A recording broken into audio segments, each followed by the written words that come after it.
Among the Farmyard People. By Clara Dillingham Pierson. The story that the swallow didn't tell. Listen, said the nigh ox, don't you hear some friends coming? The off ox raised his head from the grass and stopped to brush away a fly, for you never could hurry either of the brothers. I don't hear any footfalls, said he. You should listen for wings, not feet, said the nigh ox, and for voices, too.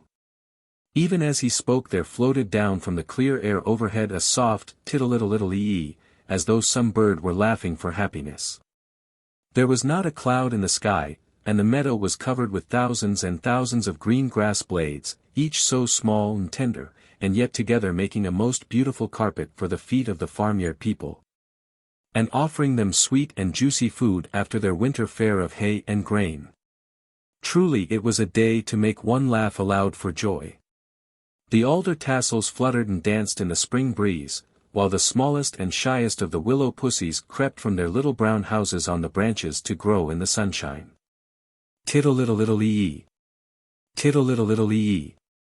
And this time it was louder and clearer than before. The swallows, cried the oxen to each other. Then they straightened their strong necks and bellowed to the horses, who were drawing the plough in the field beyond, the swallows are coming. As soon as the horses reached the end of the furrow and could rest a minute, they tossed their heads and whinnied with delight. Then they looked around at the farmer, and wished that he knew enough of the farmyard language to understand what they wanted to tell him. They knew he would be glad to hear of their friend's return, for had they not seen him pick up a young swallow one day and put him in a safer place? Tittle-little-little-ee. And there was a sudden darkening of the sky above their heads, a whir of many wings, a chattering and laughing of soft voices, and the swallows had come. Perched on the ridge-pole of the big barn, they rested and visited and heard all the news. The doves were there, walking up and down the sloping sides of the roof and cooing to each other about the simple things of everyday life. You know the doves stay at home all winter, and so it makes a great change when their neighbors, the swallows, return. They are firm friends in spite of their very different ways of living. There was never a dove who would be a swallow if he could, yet the plump, quiet, gray and white doves dearly love the dashing swallows, and happy is the squab who can get a swallow to tell him stories of the great world. Isn't it good to be home, home, home, sang one swallow. I never set my claws on another ridgepole as comfortable as this. I'm going to look at my old nest, said a young swallow, as she suddenly flew down to the eaves. I think I'll go, too, said another young swallow, springing away from his perch. He was a handsome fellow, with a glistening dark blue head and back, a long forked tail which showed a white stripe on the underside, a rich buff vest, and a deep blue collar, all of the finest feathers. He loved the young swallow whom he was following, and he wanted to tell her so. There is the nest where I was hatched, she said. Would you think I was ever crowded in there with 5 brothers and sisters? It was a comfortable nest, too, before the winter winds and snow wore it away. I wonder how it would seem to be a fledgling again. She snuggled down in the old nest until he could see only her forked tail and her dainty head over the edge.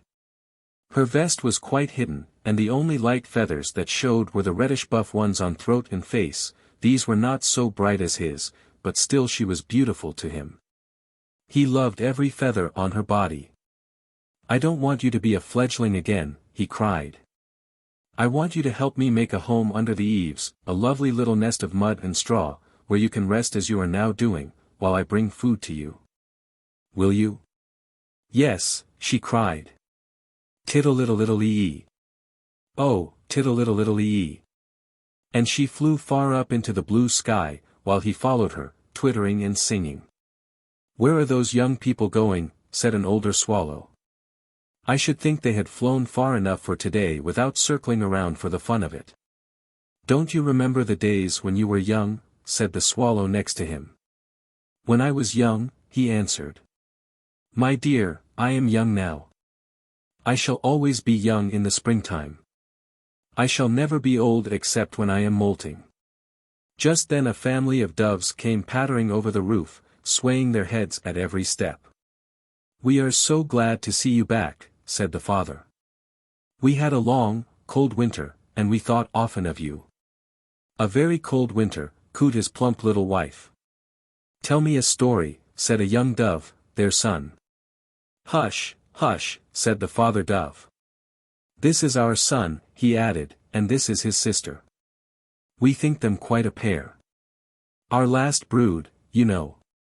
Tell us a story, said the young dove again. Hush, dear. You mustn't tease the swallow, said his mother. They are so fond of stories, she cooed, and they have heard that your family are great travelers. But I want him to tell us a story, said the young dove. I think he might. This made the swallow feel very uncomfortable, for he could see that the children had been badly brought up, and he did not want to tell a story just then. Perhaps you would like to hear about our journey south, said he. Last fall, when the maples began to show red and yellow leaves among the green, we felt like flying away. It was quite warm weather, and the forest birds were still here, but when we feel like flying south we always begin to get ready. I never feel like flying south, said the young dove. I don't see why you should. That is because I am a swallow and you are a farmyard dove. We talked about it to each other, and one day we were ready to start. We all had on our new feathers and felt strong and well. We started out together, but the young birds and their mothers could not keep up with the rest, so we went on ahead. Ahead of whom? Said the young dove, who had been preening his feathers when he should have been listening. Ahead of the mothers and their fledglings. We flew over farms where there were doves like you, over rivers where the wild ducks were feeding by the shore. And over towns where crowds of boys and girls were going into large buildings, while on top of these buildings were large bells singing, ding dong, ding dong, ding dong. I don't think that was a very pretty song, said the young dove. Hush, said his mother, you mustn't interrupt the swallow. And at last we came to a great lake, said the swallow. It was so great that when we had flown over it for a little while we could not see land at all, and our eyes would not tell us which way to go. We just went on as birds must in such places, flying as we felt we ought, and not stopping to ask why or to wonder if we were right.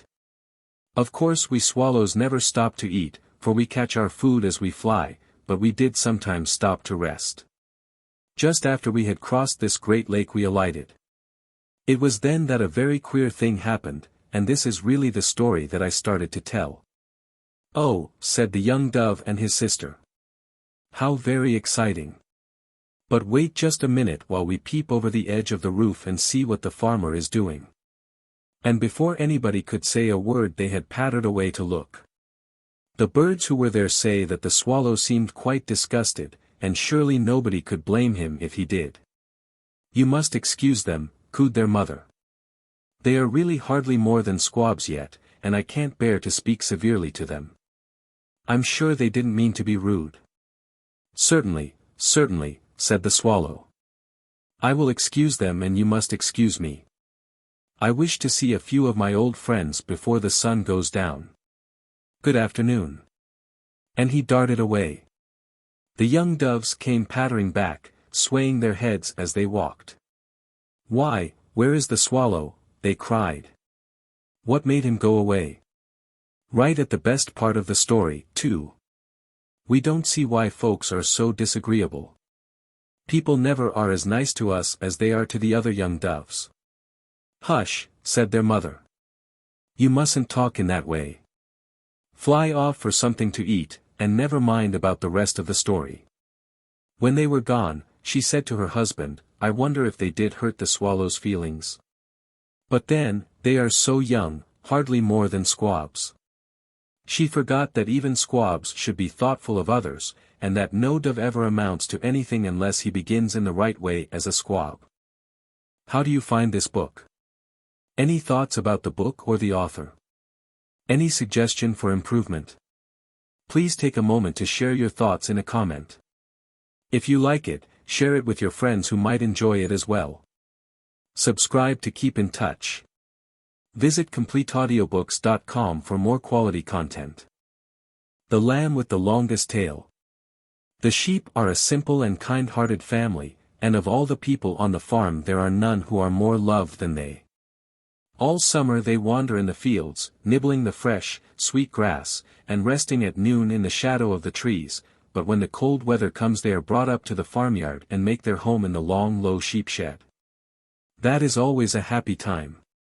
The horses breathe deeply and toss their heads for joy, the cows say to each other, glad to have the sheep come up, and even the oxen shift their cuds and look long over their shoulders at the woolly newcomers. And this is not because the sheep can do anything for their neighbors to make them warm or to feed them. It is only because they are a gentle folk and pleasant in all they say. And you know, when people are always kind, it makes others happy just to see them and have them near.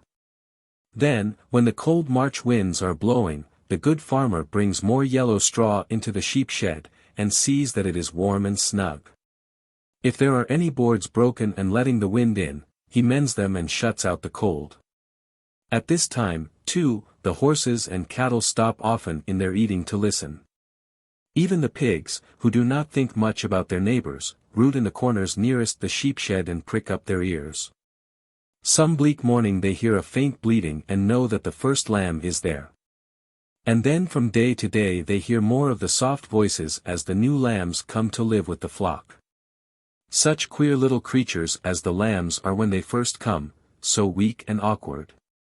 They can hardly stand alone, and stagger and wobble around the little rooms or pens where they are with their mothers. You can just imagine how hard it must be to learn to manage 4 legs all at once. There is one thing which they do learn very quickly, and that is, to eat. They are hungry little people, and well they may be, for they have much growing to do, and all of the food that is to be made into good stout bodies and fine long wool has to go into their mouths and down their throats to their stomachs. It is very wonderful to think that a cow eats grass and it is turned into hair to keep her warm, a goose eats grass and grows feathers, and a sheep eats grass and grows wool. Still, it is so, and nobody in the world can tell why. It is just one of the things that are, and if you should ask, why, nobody could tell you the reason. There are many such things which we cannot understand, but there are many more which we can, so it would be very foolish for us to mind when there is no answer to our why. Yes, sheep eat grass, and because they have such tiny mouths they have to take small mouthfuls. The lambs have different food for a while, warm milk from their mothers' bodies. When a mother has a lamb to feed, she eats a great deal, hay, grass, and chopped turnips, and then part of the food that goes into her stomach is turned into milk and stored in 2 warm bags for the lamb to take when he is hungry. And how the lambs do like this milk! It tastes so good that they can hardly stand still while they drink it down, and they give funny little jerks and wave their woolly tails in the air. There was one lamb who had a longer tail than any of the rest, and, sad to say, it made him rather vain. When he first came, he was too busy drinking milk and learning to walk, to think about tails, but as he grew older and stronger he began to know that he had the longest one. Because he was a very young lamb he was so foolish as to tease the others and call out, "Bah! Your tails are snippy ones." Then the others would call back, "Bah! Don't care if they are."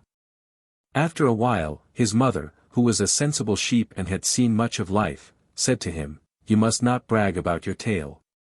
It is very rude of you, and very silly too, for you have exactly such a tail as was given to you, and the other lambs have exactly such tails as were given to them. And when you are older you will know that it did not matter in the least what kind of tail you wore when you were little." She might have told him something else, but she didn't. The lamb didn't dare to boast of his tail after this, but when he passed the others, he would look at his mother, and if he thought she wouldn't see, he would wiggle it at them. Of course that was just as bad as talking about it, and the other lambs knew perfectly well what he meant, still, they pretended not to understand. One morning, when his mother's back was turned, he was surprised to see that she had only a short and stumpy tail. He had been thinking so much of his own that he had not noticed hers. "Mother," he cried, "why didn't you have a long tail too?" "I did have once," she answered with a sheepish smile. "Did it get broken?" he asked in a faint little voice. He was thinking how dreadful it would be if he should break his.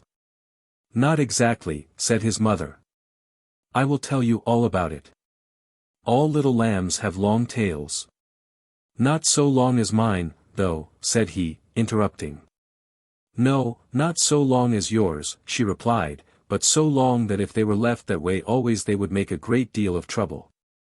As the wool grows on them, they would catch burrs and sharp, prickly things, which would pull the wool and sting the skin.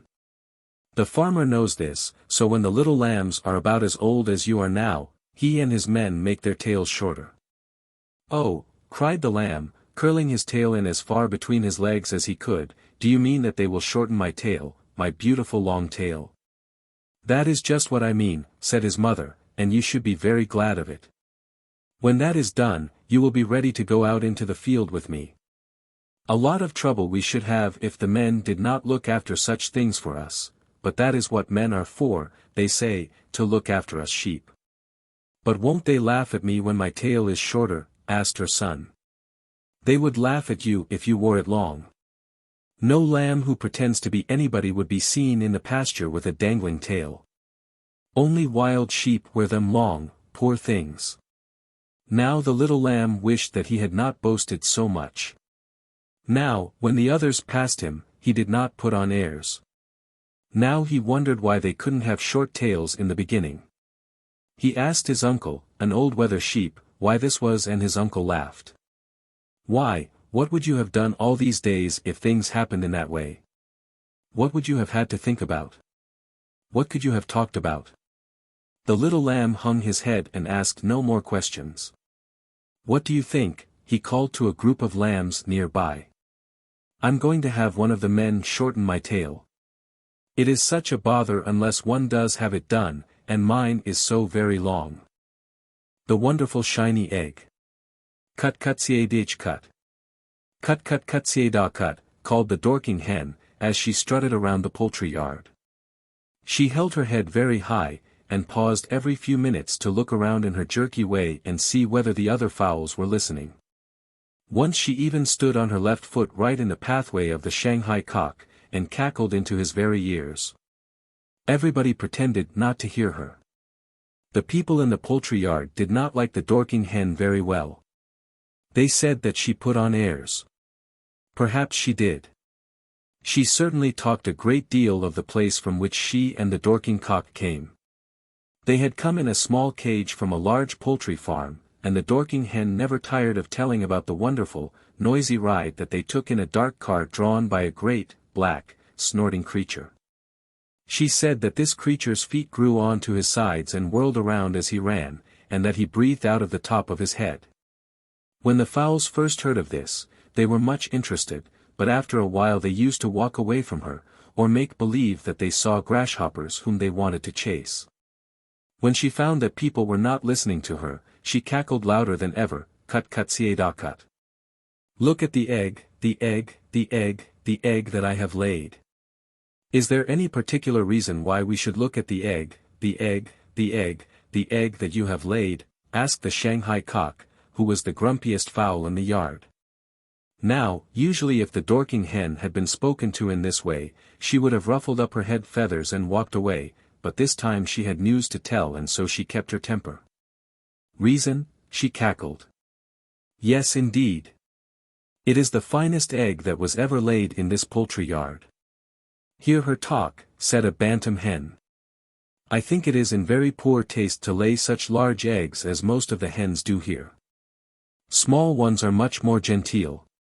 She must forget an egg that I laid a while ago with 2 yolks, said a Shanghai hen. That was the largest egg ever laid here, and I have always wished that I had hatched it.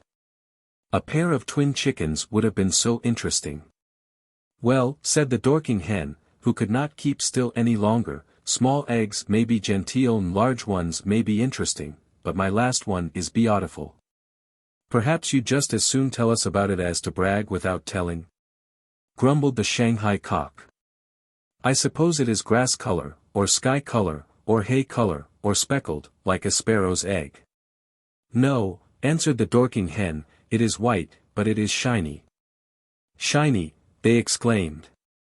Who ever heard of a shiny egg? Nobody, she replied, and that is why it is so wonderful. Don't believe it, said the Shanghai cock, as he turned away and began scratching the ground.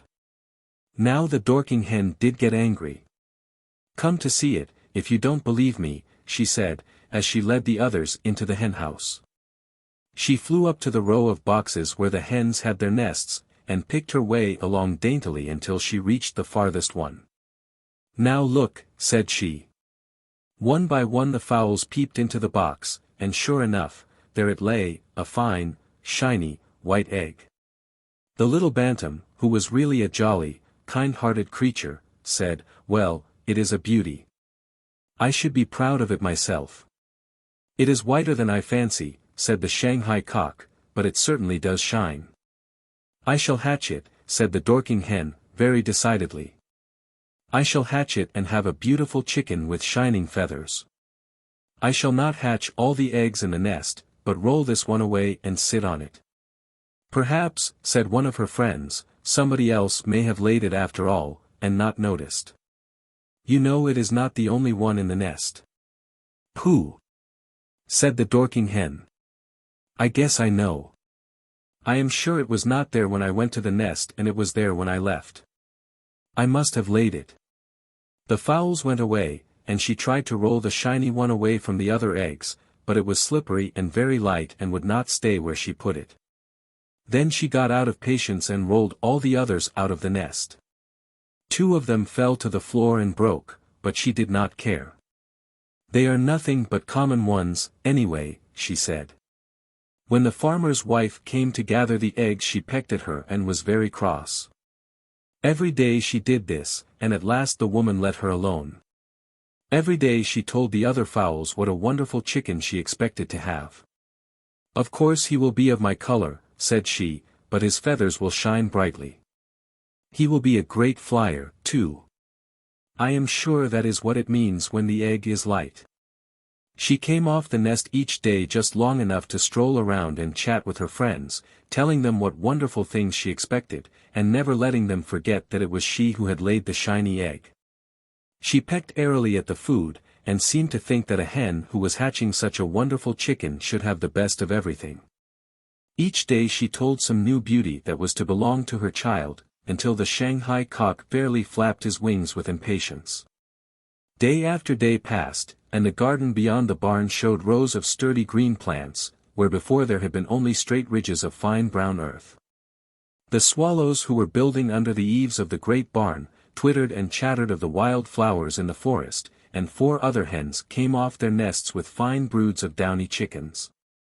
And still the Dorking hen sat on her shiny egg and told what a wonderful chicken she expected to hatch. This was not the only egg in the nest now, but it was the only one of which she spoke. At last a downy chicken peeped out of one of the common eggs, and wriggled and twisted to free himself from the shell. His mother did not hurry him or help him. She knew that he must not slip out of it until all the blood from the shell lining had run into his tender little body. If she had pushed the shell off before he had all of this fine red blood, he would not have been a strong chicken, and she wanted her children to be strong. The Dorking cock walked into the henhouse and stood around on one foot. He came to see if the shiny egg had hatched, but he wouldn't ask. He thought himself too dignified to show any interest in newly hatched chickens before a hen. Still, he saw no harm in standing around on one foot and letting the Dorking hen talk to him if she wanted to. When she told him it was one of the common eggs that had hatched, he was quite disgusted, and stalked out of doors without a word. The truth was that he had been rather bragging to the other cocks, and only a few minutes later he spoke with pride of the time when our shiny egg should hatch. "For," he said, "Mrs. Dorking and I have been quite alone here as far as our own people are concerned. It is not strange that we should feel a great pride in the wonderful egg and the chicken to be hatched from it. A Dorking is a Dorking after all, my friends." And he flapped his wings, stretched his neck, and crowed as loudly as he could. "Yes," said the black Spanish cock afterward, "a Dorking certainly is a Dorking, although I never could see the sense of making such a fuss about it. They are fat and they have an extra toe on each foot. Why should a fowl want extra toes? I have 4 on each foot, and I can scratch up all the food I want with them." "Well," said the grumpy old Shanghai cock, "I am sick and tired of this fuss. Common eggs are good enough for Shanghais and Black Spanish and Bantams, and I should think. Just at this minute they heard a loud fluttering and squawking in the henhouse and the Dorking hen crying, "Weasel! Weasel!" The cocks ran to drive the weasel away, and the hens followed to see it done. All was noise and hurry, and they saw nothing of the weasel except the tip of his bushy tail as he drew his slender body through an opening in the fence. The Dorking hen was on one of the long perches where the fowls roost at night, the newly hatched chicken lay shivering in the nest, and on the floor were the pieces of the wonderful shiny egg. The Dorking hen had knocked it from the nest in her flight. The Dorking cock looked very cross. He was not afraid of a weasel, and he did not see why she should be. "Just like a hen," he said. The Black Spanish hen turned to him before he could say another word. "Just like a cock," she exclaimed. "I never raised chickens myself. It is not the custom among the Black Spanish hens. We lay the eggs and somebody else hatches them. But if I had been on the nest as long as Mrs. Dorking has, do you suppose I'd let any fowl speak to me as you spoke to her?" I'd, and she was so angry that she couldn't say another word, but just strutted up and down and cackled. A motherly old Shanghai hen flew up beside Mrs. Dorking. "We are very sorry for you," she said. "I know how I should have felt if I had broken my two-yolked egg just as it was ready to hatch." The Bantam hen picked her way to the nest.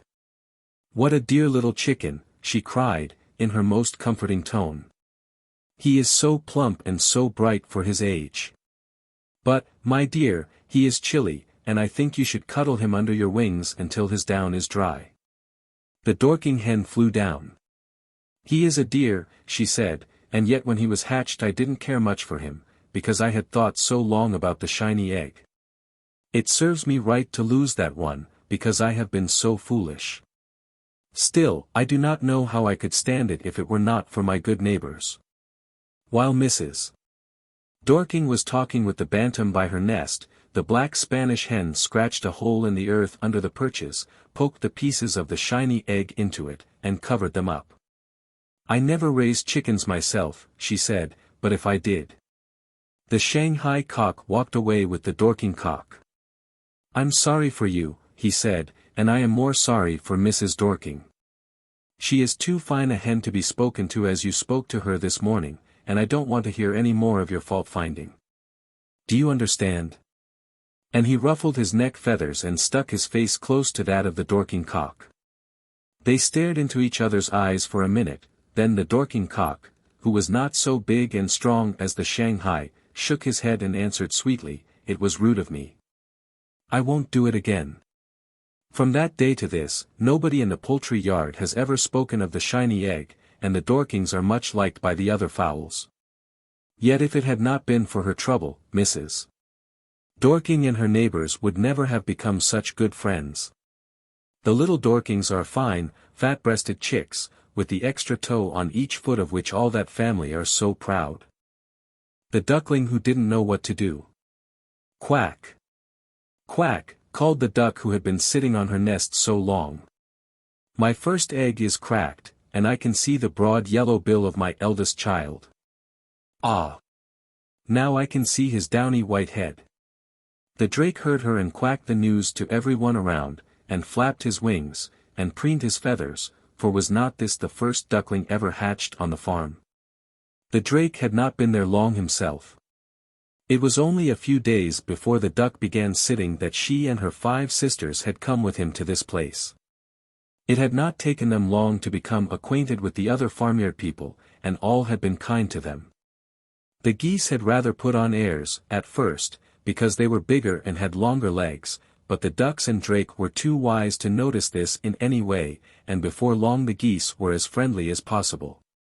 They would have shown the ducks the way to the water if it had been necessary, but it was not, for ducks always know without being told just where to find it. They know, and they do not know why they know.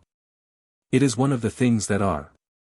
Now that the first duckling had chipped the shell, everybody wanted to see him, and there was soon a crowd of fowls around the nest watching him free himself from it.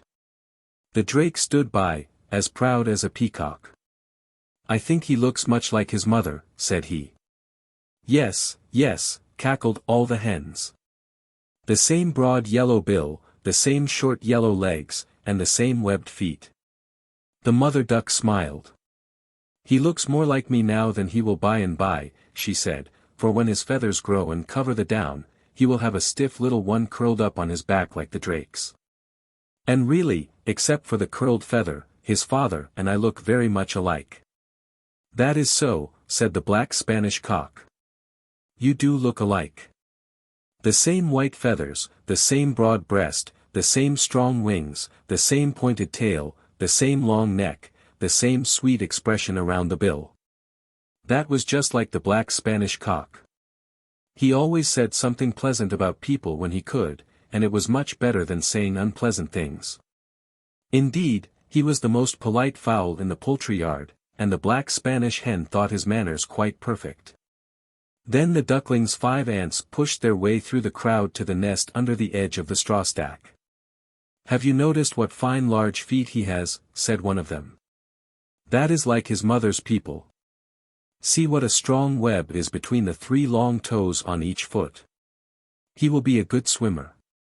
The one toe that points backward is small, to be sure, but he does not need that in swimming. That is only to make waddling easier. Yes, yes, a fine web, and very large feet, cried the fowls around the nest, but most of them didn't care so much about the size of his feet as the ducks did. Large feet are always useful, you know, yet nobody needs them so badly as geese and ducks. The geese were off swimming, and so could not see the duckling when first he came out of the shell. Tap tap, tap tap, sounded inside another shell, and they knew that there would soon be a second damp little duckling beside the first. The visitors could not stay to see this one come out, and they went away for a time. The eldest duckling had supposed that this was life, to have people around saying, "How bright he is! What fine legs!" or "He has a beautiful bill." And now that they all walked away and his mother was looking after the duckling who was just breaking her shell, he didn't like it at all. Still, it was much better so. If he had had no brothers and sisters, he would have been a lonely little fellow. Besides, he would have had his own way nearly all the time, and that is likely to make any duckling selfish. Then, too, if all the other fowls had petted him and given him the best of everything, he would have become vain. Truly, it was a good thing for him not to be the only child, and he soon learned to think so. After there were 2 ducklings, a third one came, and a fourth, and a fifth, and so on until, when the broken shells were cleared away and the mother had counted bills, she could call to the drake and her sisters, 9 ducklings hatched. And there were only 9 eggs in the nest. Then come to the brook, said the drake, and let the children have a bath. I have been swimming a great many times today, and they have not even set foot in water yet. Why, our eldest son was out of his shell before the horses were harnessed this morning, and here it is nearly time for their supper. I couldn't help it, said the mother duck. I couldn't leave the nest to take him swimming until the rest were ready to go. I am doing the best I can. I didn't mean to find fault, said the drake, and I suppose you couldn't get away, but we know that ducklings should be taught to bathe often, and there is nothing like beginning in time. I might have taken some of them to the brook, said one of the ants. The mother straightened her neck and held her head very high, while she answered, You are very kind, but what do you know about bringing up ducklings? Now the ant might have said, I know just as much as you do, for it was the young mother's first brood, yet she kept still. She thought, I may hatch ducklings of my own some day, and then I suppose I shall want to care for them myself. Wait, said the drake, as they reached the brook. Let us wait and see what the children will do. The words were hardly out of his bill when, flutter, splash, splash. There were 9 yellow-white ducklings floating on the brook and murmuring happily to each other as though they had never done anything else. The Dorking cock stood on the bank. Who taught them to swim? Said he. Nobody, answered their mother proudly. They knew without being told. That is the way a duck takes to water. And she gave a dainty lurch and was among her brood. Well, exclaimed the Dorking cock. I thought the little Dorkings were as bright as children could be, but they didn't know as much as that. I must tell them. He stalked off, talking under his breath. They know more than that, said the drake. Did you see how they ran ahead of us when we stopped to talk? They knew where to find water as soon as they were out of the shell. Still, the cock might not have believed that if I had told him.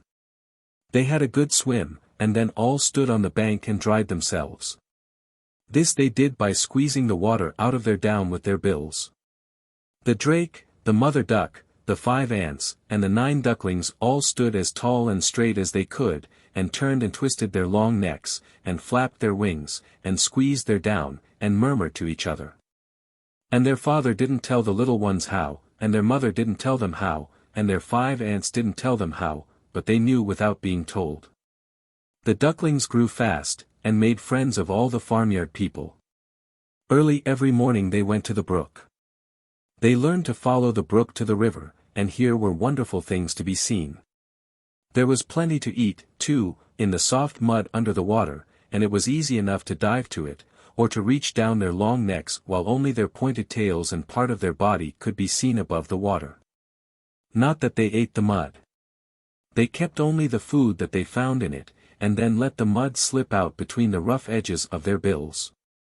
They swam and ate all day, and slept all night, and were dutiful ducklings who minded their mother, so it was not strange that they were plump and happy. At last there came a morning when the eldest duckling could not go to the brook with the others. A weasel had bitten him in the night, and if it had not been for his mother and the drake, would have carried him away. The rest had to go in swimming, and his lame leg would not let him waddle as far as the brook, or swim after he got there. I don't know what to do, he said to his mother. I can't swim and I can't waddle far, and I've eaten so much already that I can't eat anything more for a long, long time. You might play with the little Shanghais, said his mother. They run around too much, he replied. I can't keep up with them. Then why not lie near the corn crib and visit with the mice? Oh, they don't like the things that I like, and it isn't any fun. How would it suit you to watch the peacock for a while? I'm tired of watching the peacock. Then, said the mother, you must help somebody else. You are old enough to think of such things now, and you must remember this wise saying, when you don't know what to do, help somebody. Whom can I help? Said the lame duckling. People can all do things for themselves. There is the blind horse, answered his mother. He is alone today, and I'm sure he would like somebody to visit him. Quack, said the duckling. I will go to see him. He waddled slowly away, stopping now and then to rest, and shaking his little pointed tail from side to side as ducks do. The blind horse was grazing in the pasture alone. I've come to see you, sir, said the duckling. Shall I be in your way? The blind horse looked much pleased. I think from your voice that you must be one of the young ducks, said he. I shall be very glad to have you visit me, only you must be careful to keep away from my feet, for I can't see, and I might step on you. I'll be careful, said the duckling. I can't waddle much anyway this morning, because my leg hurts me so. Why, I'm sorry you are lame, said the horse. What is the matter? A weasel bit me in the night, sir. But it doesn't hurt so much as it did before I came to see you. Perhaps the pasture is a better place for lame legs than the farmyard. He didn't know that it was because he was trying to make somebody else happy that he felt so much better, yet that was the reason. The blind horse and the duckling became very fond of each other and had a fine time. The horse told stories of his colthood, and of the things he had seen in his travels before he became blind. And the duckling told him what the other farmyard people were doing, and about the soft, fleecy clouds that drifted across the blue sky. When the mother duck came to look for him, the little fellow was much surprised. Didn't you go to the brook? He asked. Yes, said his mother, with a smile. We have been there all the morning. Don't you see how high the sun is? Yee, said the duckling. I didn't think I had been here long at all. We've been having the nicest time. And I'm coming again, am I not? He asked this question of the blind horse. I wish you would come often, answered the blind horse. "You have given me a very pleasant morning. Goodbye." The mother duck and her son waddled off together. "How is your leg?" said she. "I forgot all about it until I began to walk," answered the duckling. "Isn't that queer?" "Not at all," said his mother. "It was because you were making somebody else happy. When you don't know what to do, help somebody." The Fussy Queen Bee. In a sheltered corner of the farmyard, where the hedge kept off the cold winds and the trees shaded from hot summer sunshine, there were many hives of bees. One could not say much for the drones, but the others were the busiest of all the farmyard people, and they had so much to do that they did not often stop to visit with their neighbors. In each hive, or home, there were many thousand bees, and each had his own work. First of all, there was the queen. You might think that being a queen meant playing all the time, but that is not so, for to be a really good queen, even in a beehive, one must know a great deal and keep at work all the time. The queen bee is the mother of all the bee babies, and she spends her days in laying eggs. She is so very precious and important a person that the first duty of the rest is to take care of her. The drones are the stoutest and finest looking of all the bees, but they are lazy, very, very lazy. There are never many of them in a hive, and like most lazy people, they spend much of their time in telling the others how to work. They do not make wax or store honey, and as the worker bees do not wish them to eat what has been put away for winter, they do not live very long. Most of the bees are workers. They are smaller than either the queen mother or the drones, and they gather all the honey, make all the wax, build the comb, and feed the babies. They keep the hive clean, and when the weather is very warm, some of them fan the air with their wings to cool it. They guard the doorway of the hive, too, and turn away the robbers who sometimes come to steal their honey. In these busy homes, nobody can live long just for himself. Everybody helps somebody else, and that makes life pleasant. The queen mother often lays as many as 2,000 eggs in a day. Most of these are worker eggs, and are laid in the small cells of the brood comb, which is the nursery of the hive. A few are drone eggs and are laid in large cells. She never lays any queen eggs, for she does not want more queens growing up. It is a law among the bees that there can be only one grown queen living in each home. The workers, however, know that something might happen to their old queen mother, so, after she has gone away, they sometimes go into a cell where she has laid a worker egg, and take down the waxen walls between it and the ones on either side to make a very large royal cell. They bite away the wax with their strong jaws and press the rough edges into shape with their feet. When this egg hatches, they do not feed the baby, or larva, with tasteless bread made of flour dust, honey, and water, as they would if they intended it to grow up a worker or a drone. Instead, they make what is called royal jelly, which is quite sour, and tuck this all around the larva, who now looks like a little white worm. The royal jelly makes her grow fast, and in 5 days she is so large as to nearly fill the cell. Then she stops eating, spins a cocoon, and lies in it for about 2.5 days more. When she comes out of this, she is called a pupa. 16 days after the laying of the egg, the young queen is ready to come out of her cell. It takes 21 days for a worker to become fully grown and 25 for a drone. In the hive by the cedar tree, the queen mother was growing restless and fussy. She knew that the workers were raising some young queens, and she tried to get to the royal cells. She knew that if she could only do that, the young queens would never live to come out. The workers knew this, too, and whenever she came near there, they made her go away. The queen larvae and pupae were of different ages, and one of them was now ready to leave her cell. They could hear her crying to be let out, but they knew that if she and the queen mother should meet now, one of them would die.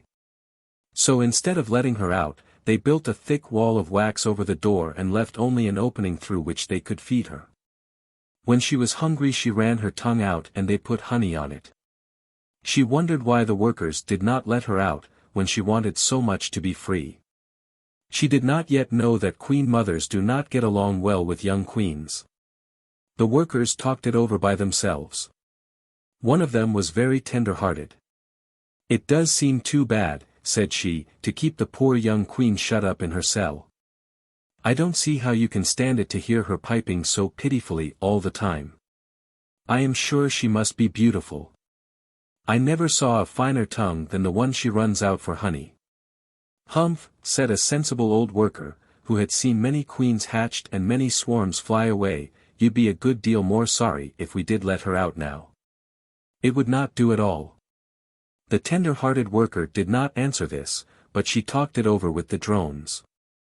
"I declare," said she, wiping her eyes with her 4 feet, "I can hardly gather a mouthful of honey for thinking of her." "Suppose you hang yourself up and make wax then," said one drone. "It is a rather sunshiny day, but you ought to be doing something, and if you cannot gather honey you might do that." This was just like a drone. He never gathered honey or made wax, yet he could not bear to see a worker lose any time. The worker did not hang herself up and make wax, however. She never did that except on cloudy days, and she was one of those bees who seem to think that nothing will come out right unless they stop working to see about it. There was plenty waiting to be done, but she was too sad and anxious to do it. She might have known that since her friends were only minding the law, it was right to keep the new queen in her cell. The queen mother was restless and fussy. She could not think of her work, and half the time she did not know whether she was laying a drone egg or a worker egg. In spite of that, she did not make any mistake, or put one into the wrong kind of cell. "I cannot stay here with a young queen," said she. "I will not stay here. I will take my friends with me and fly away." Whenever she met a worker, she struck her feelers on those of her friend, and then this friend knew exactly how she felt about it. In this way the news was passed around, and soon many of the workers were as restless as their queen mother. They were so excited over it at times that the air of the hive grew very hot. After a while they would become quiet and gather honey once more. They whispered often to each other. "Do you know where we are going?" one said. Was the answer. "The guides are looking for a good place now." "I wish the queen mother knew where we are going," said the first. "How could she?" replied the second. "You know very well that she has not left the hive since she began to lay eggs. Here she comes now." "Oh dear," exclaimed the queen mother. "I can never stand this. I certainly cannot. To think I am not allowed to rule in my own hive. The workers who are guarding the royal cells drive me away whenever I go near them. I will not stay any longer." "Then," said a drone, as though he had thought of it for the first time, "why don't you go away?" "I shall," said she. "Will you go with me?" "No," said the drone. "I hate moving and furnishing a new house. Besides, somebody must stay here to take care of the workers and the young queen." The queen mother walked away. "When we were both young," she said to herself, "he would have gone anywhere with me."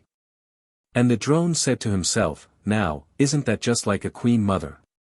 She has known all the time that there would be young queens coming on, and that she would have to leave, yet here she is, making the biggest kind of fuss about it.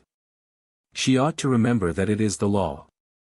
Indeed she should have remembered that it was the law, for everything is done by law in the hive, and no one person should find fault. The law looks after them all, and will not let anyone have more than his rightful share. That same afternoon there was a sudden quiet in their home. The workers who had been outside returned and visited with the rest. While they were waiting, a few who were to be their guides came to the door of the hive, struck their wings together, and gave the signal for starting. Then all who were going with the queen mother hurried out of the door and flew with her in circles overhead. "Goodbye," they called. "Raise all the young queens you wish. We shall never come back. We are going far, far away, and we shall not tell you where. It is a lovely place, a very lovely place." "Let them go," said the drones who stayed behind. "Now, isn't it time to let out the young queen?" "Not yet," answered a worker, who stood near the door. "Not one feeler shall she put outside her cell until that swarm is out of sight." The tender-hearted worker came up wiping her eyes. "Oh, that poor Queen Mother," said she. "I am so sorry for her. I positively cannot gather honey today, I feel so badly about her going." "Better keep on working," said her friend. "It's the best thing in the world for that sad feeling.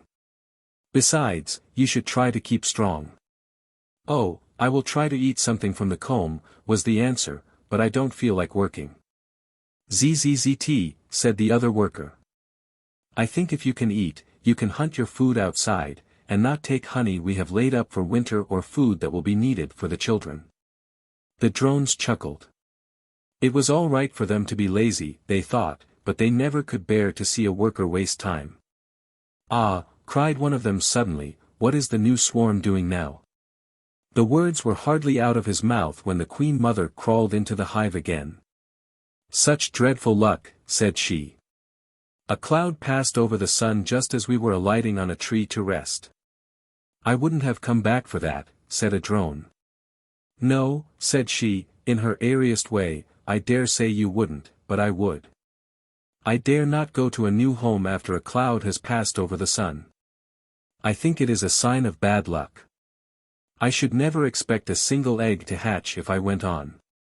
We shall try it again tomorrow." All the others came back with her, and the hive was once more crowded and hot.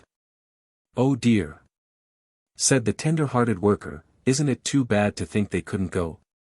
The next morning they started again and were quite as excited over it as before. The Queen Mother had fussed and fidgeted all the time, although she had laid 973 eggs while waiting, and that in spite of interruptions. "Being busy keeps me from thinking," said she, "and I must do something." This time the Queen Mother lighted on an apple tree branch, and the others clung to her until all who had left the hive were in a great mass on the branch, a mass as large as a small cabbage. They meant to rest a little while and then fly away to the new home chosen by their guides. While they were hanging here, the farmer came under the tree, carrying a long pole with a wire basket fastened to the upper end. He shook the clustered bees gently into it, and then changed them into an empty hive that stood beside their old home. "Now," said the workers who had stayed in the old hive, "we will let out the new queen, for the Queen Mother will never return." It did not take long to bite away the waxen wall and let her out. Then they gathered around and caressed her, and touched their feelers to her and waited upon her, and explained why they could not let her out sooner. She was still a soft gray color, like all young bees when they first come from the cell, but this soon changed to the black worn by her people. The workers flew in and out, and brought news from the hive next door. They could not go there, for the law does not allow a bee who lives in one home to visit in another, but they met their old friends in the air or when they were sipping honey. They found that the Queen Mother had quite given up the idea of living elsewhere and was as busy as ever. The farmer had put a piece of comb into the new hive so that she could begin housekeeping at once. The new queen was petted and kept at home until she was strong and used to moving about. That was not long.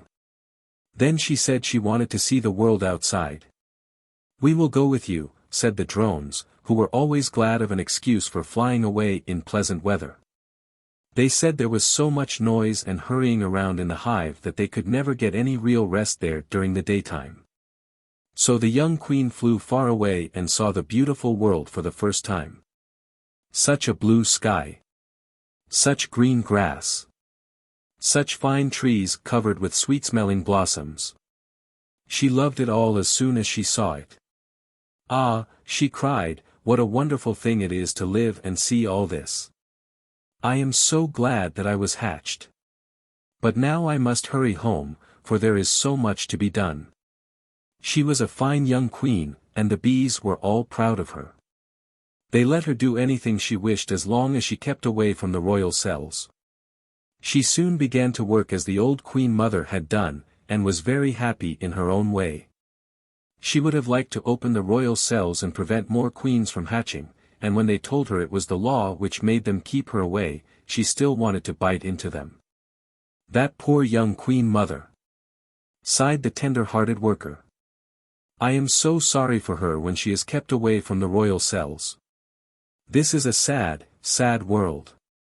But this isn't a sad world by any means.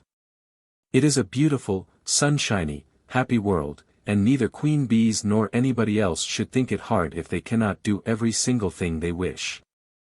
The law looks after great and small, and there is no use in pouting because we cannot do one certain thing, when there is any amount of delightful work and play awaiting us. And the young queen mother knew this. The bay colt learns to mind. The span of bays were talking together in their stalls, and the other horses were listening. That was one trouble with living in the barn, you could not say anything to your next-door neighbor without somebody else hearing. The farmer had solid walls between the stalls, with openings so far back that no horse could get his head to them without breaking his halter. This had been done to keep them from biting each other, and as nobody but the dappled gray ever thought of doing such a thing, it was rather hard on the rest. It made it difficult for the mothers to bring up their children properly, for after a colt was old enough to have a stall to himself, his mother had to call out her advice and warnings so loudly that everybody could hear. And you know it is not well to reprove a child before company if it can be helped. Indeed, it was this very question that was troubling the span of bays now. Each of them had a 2-year-old colt, and they knew that it was nearly time for the farmer to put these colts to work. The span of bays were sisters, so of course their children were cousins, and they were all very fond of each other and of the blind horse, who was the uncle of the bays and the great-uncle of the bay colt and the gray colt. "I am worried about the bay colt," said his mother. "Since he was brought into the barn last fall and had a stall away from me, he has gotten into bad ways. I have told him again and again that he must not nibble the edge of the manger, yet the first thing I heard this morning was the grating of his teeth on the wood." "Well," said his aunt, "you know he is teething, and that may be the reason." "That is no excuse," said his mother sternly. "He has been teething ever since he was 5 days old, and he will not cut his last tooth for 3 years yet. I don't call it goodness to keep from cribbing when you don't want to crib, and the time to stop is now. Besides, if he waits until he has all his teeth, he won't be able to break himself of the habit when he does try." "That is so," said his aunt, "and he will ruin his teeth, too." "Pooh!" exclaimed the bay colt, who had heard what they were saying. "I can stop whenever I want to, and they're my own teeth, anyway. It isn't anybody else's business if I do ruin them." "There," said his mother to his aunt, "you see what I mean. That is just the way he talks all the time. Now what would you do?" "Let him alone," snorted the dappled gray. "Let him alone, and he will get some horse sense after he has been broken. He'll have a hard time of it, but he'll come out all right." The bay colt kicked against the side of the stall, he was so vexed. "I'll thank you to let me alone," said he. "I don't see why everybody tells me what I ought to do. Guess I know a thing or two." "I'll tell you why," said the dappled gray, in a voice that sounded as though he were trying very hard not to lose his temper. "It is because you are young and we like you, and we can save you trouble if you mind what we tell you. I had lost the black pits in my front teeth before you were born, and when a horse has lived long enough to lose the black pits from his front teeth, he knows a good deal. You don't know a curb bit from a snaffle now, but you will learn many things when you are broken, a very great many things." The bay colt tossed his head and did not answer. When he was let out to drink, the dappled gray spoke quickly to his friends. "We will let him alone," said he, "as he wishes. We will not advise him until he asks us to do so." They were all whinnying "yes" when the bay colt came back. Then it became so still that you could have heard a stem of hay drop. For a few days after this, the bay colt had a very good time. Nobody gave him any advice, and even when he gnawed at the edge of the manger, his mother did not seem to notice it. After he found that she didn't say anything, he didn't gnaw, or crib, so much. He was such a foolish and contrary young fellow that when people told him not to do a thing, he always wanted to do that thing worse than anything else in the world.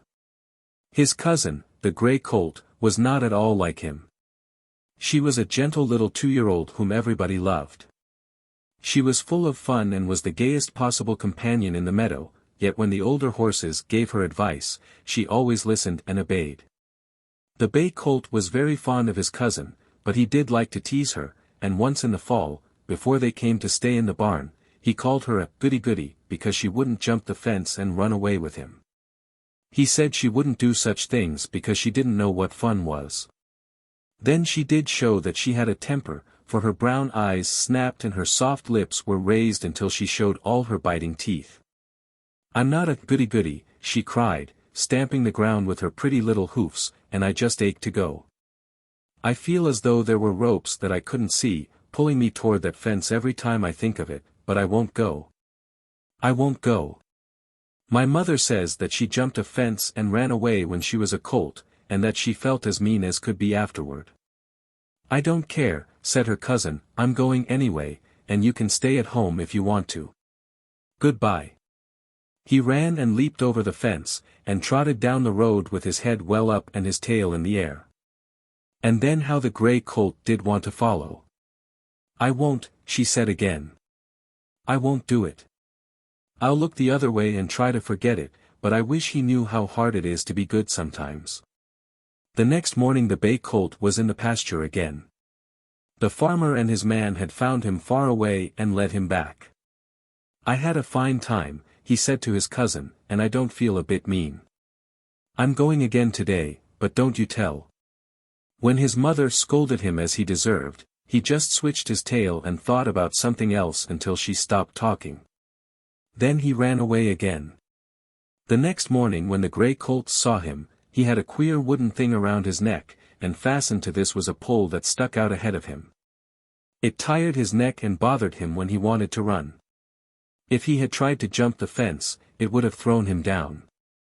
When the gray colt came toward him, he pretended not to see her. He might just as well have looked squarely at her as soon as she came, because, you know, he had to look at her sometime, but he had a mean, slinking, afraid feeling. Such as people always have when they have done something wrong and have had time to think about it. Besides, he had changed his mind since the wooden poke had been put on him, and somehow his running away seemed very foolish now. He wondered how he could ever have thought it any fun, and he was so disgusted that he couldn't keep his ears still, but moved them restlessly when he remembered his own silliness. The gray colt was too polite to say anything about his wearing the poke, and she talked about the grass, the sky, the trees, and everything else she could think of. Once she was about to speak of the fence, and then she remembered and stopped short. The bay colt noticed this. "You might just as well go on," said he. "You are very kind, but I know how foolish I have been, and there's no use in keeping still. You were right, and it doesn't pay to jump fences for a few minutes of what you think will be fun. I feel sick all over when I think about it." "It's too bad," whinnied the gray colt. "I'm very sorry for you." "And what do you think?" said the bay colt. "I heard the dappled gray say this morning that I was like a pig. Imagine a colt being like a pig. He said that it didn't make any difference on which side of a fence pigs were, they always wanted to be on the other side, and that I was just as stupid."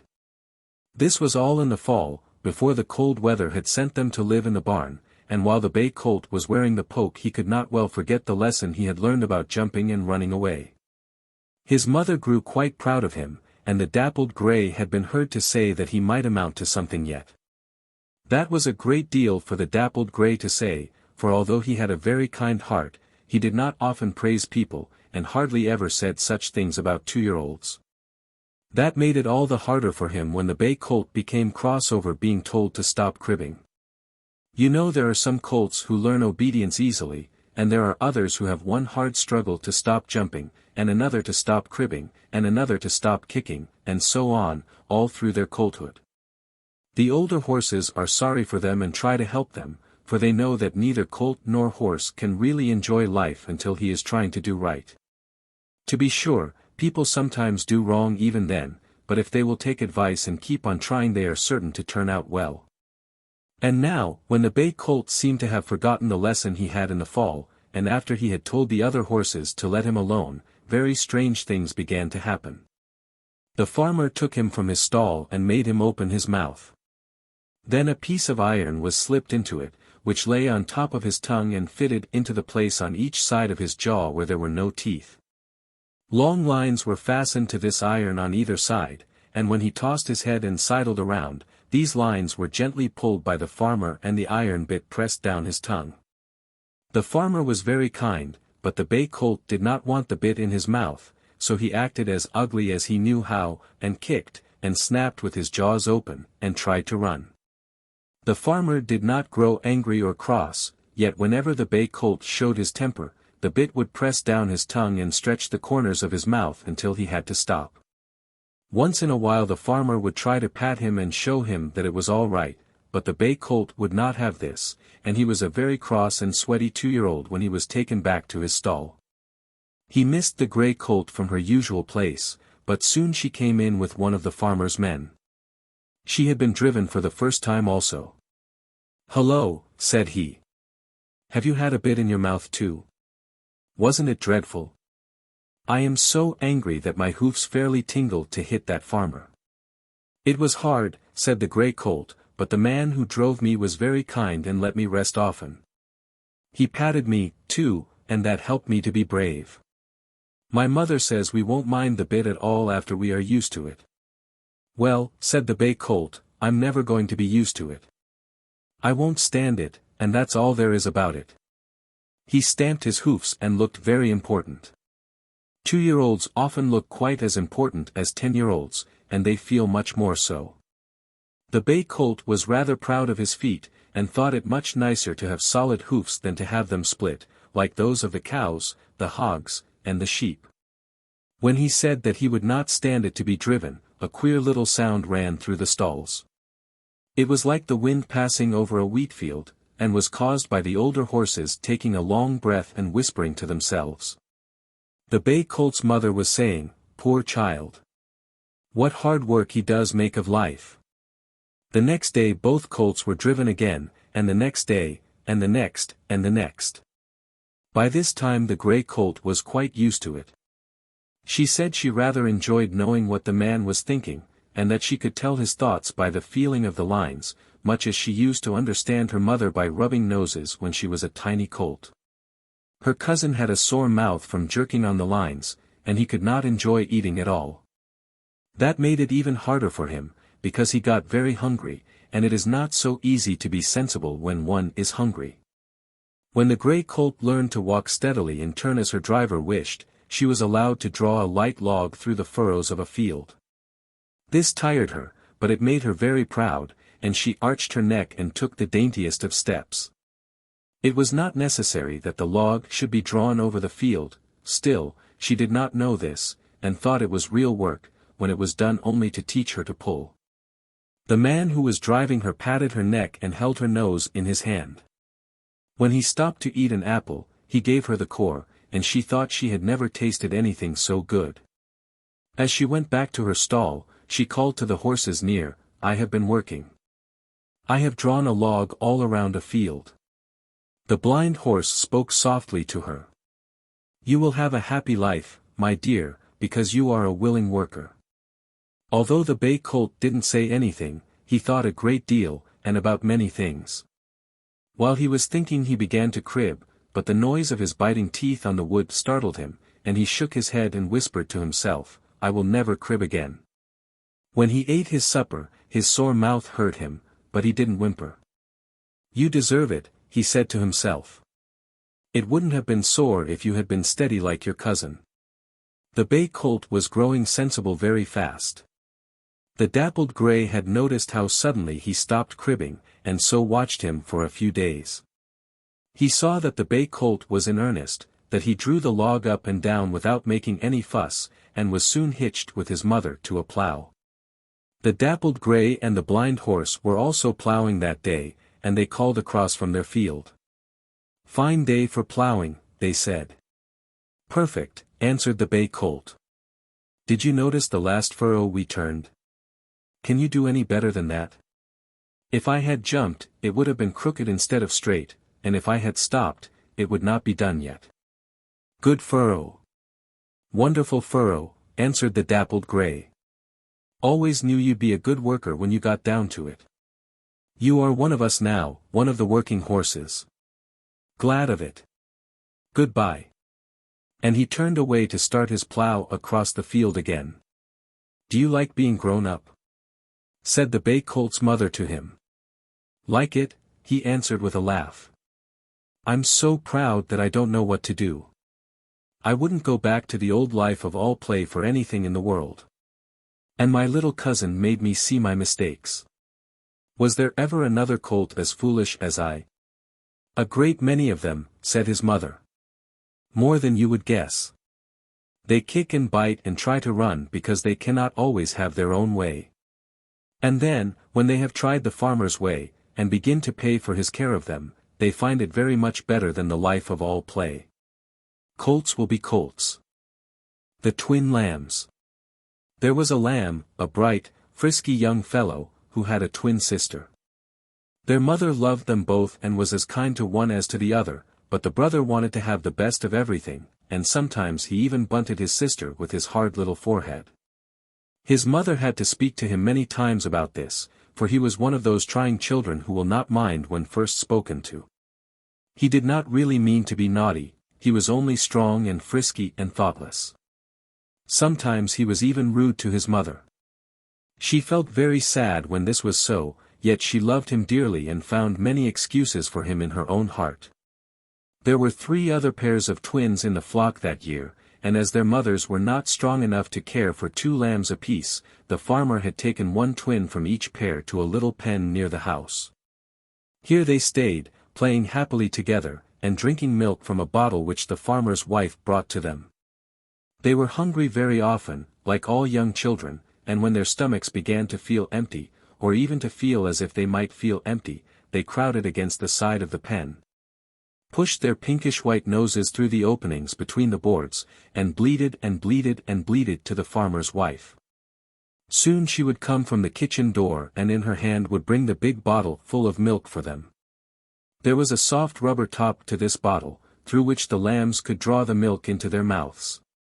Of course they all wanted to drink at once, though there was only a chance for one, and the others always became impatient while they were waiting.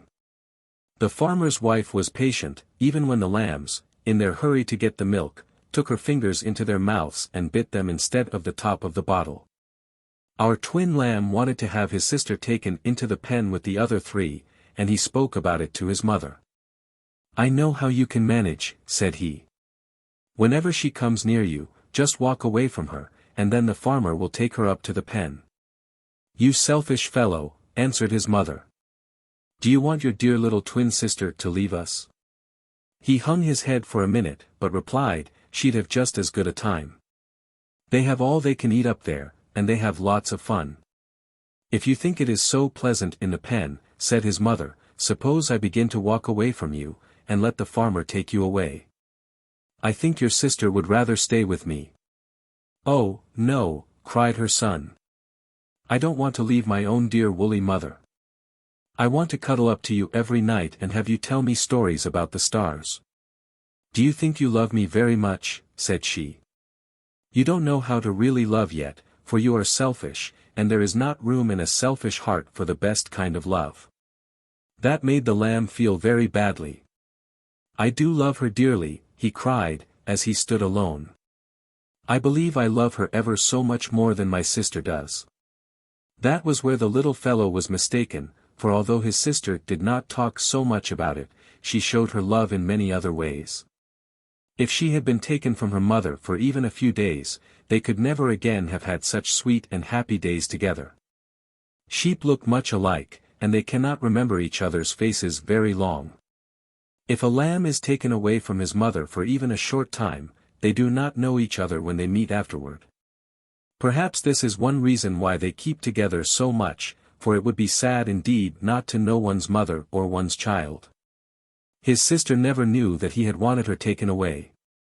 She thought he acted queerly sometimes, but she was so loving and unselfish herself that she did not dream of his selfishness. Instead of putting the idea out of his woolly little head, as he could have done by thinking more of other things, the brother let himself think of it more and more. That made him impatient with even his mother, and he often answered her quite crossly. Sometimes, when she spoke to him, he did not answer at all, and that was just as bad. His mother would sigh and say to herself, my child is not a comfort to me after all, yet when I looked for the first time into his dear little face, I thought that as long as I had him beside me I should always be happy. One night, when the weather was fair and warm, the farmer drove all the sheep and lambs into the sheep shed. They had been lying out under the beautiful blue sky at night, and they did not like this nearly so well. They did not understand it either, so they were frightened and bewildered, and bleated often to each other, "What is this for? What is this for?" The lambs did not mind it so much, for they were not warmly dressed, but the sheep, whose wool had been growing for a year and was long and heavy, found it very close and uncomfortable. They did not know that the farmer had a reason for keeping them dry that night while the heavy dew was falling outside. The same thing was done every year, but they could not remember so long as that, and having a poor memory is always hard. "Stay close to me, children," said the mother of the twins. "I may forget how you look if you are away long." "It seems to me," said the brother, "that we always have to stay close to you. I never have a bit of fun." When they had cuddled down for the night, the twin lambs slept soundly. Their mother lay awake for a long, long time in the dark, and she was not happy. A few careless words from a selfish little lamb had made her heart ache. They were not true words either, for during the daytime her children ran with their playmates and had fine frolics. Still, we know that when people are out of patience they often say things that are not really so. In the morning, men came into the barn, which opened off the sheep shed. They had on coarse, old clothing, and carried queer-looking shears in their hands. The sheep could see them now and then when the door was open. Once the farmer stood in the doorway and seemed to be counting them. This made them huddle together more closely than ever. They could see the men carrying clean yellow straw into the barn and spreading it on the floor. On top of this was stretched a great sheet of clean cloth. Then the men began to come into the shed and catch the sheep and carry them into the barn. They were frightened and bleated a good deal, but when one was caught and carried away, although he might struggle hard to free himself, he did not open his mouth. The old wether sheep was the first to be taken, and then the young ones who had been lambs the year before. For a long time not one of the mothers was chosen. Still, nobody knew what would happen next, and so, the fewer sheep there were left, the more closely they huddled together. At last, when the young sheep had all been taken, one of the men caught the mother of the twins and carried her away. She turned her face toward her children, but the door swung shut after her, and they were left with the other lambs and their mothers. From the barn came the sound of snip-snip-snipping and the murmur of men's voices. Once the twins thought they saw their mother lying on the floor and a man kneeling beside her, holding her head and forelegs under his arm, yet they were not sure of this. The brother ran to the corner of the shed and put his head against the boards. He suddenly felt very young and helpless. "My dear woolly mother," he said to himself, over and over, and he wondered if he would ever see her again. He remembered what he had said to her the night before. It seemed to him that he could even now hear his own voice saying crossly, "Seems to me we always have to stay close to you. I never have a bit of fun." He wished he had not said it. He knew she was a dear mother, and he would have given anything in the world for a chance to stay close to her again. His sister felt as lonely and frightened as he, but she did not act in the same way. She stood close to a younger lamb whose mother had just been taken away, and tried to comfort her. One by one the mothers were taken until only the lambs remained. They were very hungry now, and bleated pitifully. Still the twin brother stood with his head in the corner. He had closed his eyes, but now he opened them, and through a crack in the wall of the shed, he saw some very slender and white-looking sheep turned into the meadow. At first they acted dizzy, and staggered instead of walking straight, then they stopped staggering and began to frisk. "Can it be?" said he. "It surely is." For, although he had never in his short life seen a newly shorn sheep, he began to understand what had happened. He knew that the men had only been clipping the long wool from the sheep, and that they were now ready for warm weather.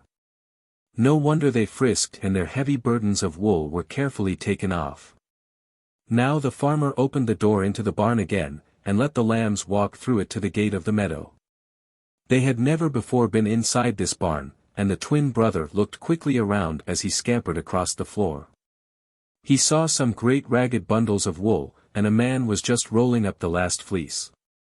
He wondered if that had been taken from his mother and was the very one against which he had cuddled when he was cold or frightened. When they first reached the pasture, the lambs could not tell which were their mothers. Shearing off their long and dingy fleeces had made such a difference in their looks. The twin brother knew his mother by her way of walking and by her voice, but he could see that his sister did not know her at all. He saw his mother wandering around as though she did not know where to find her children, and a naughty plan came into his head.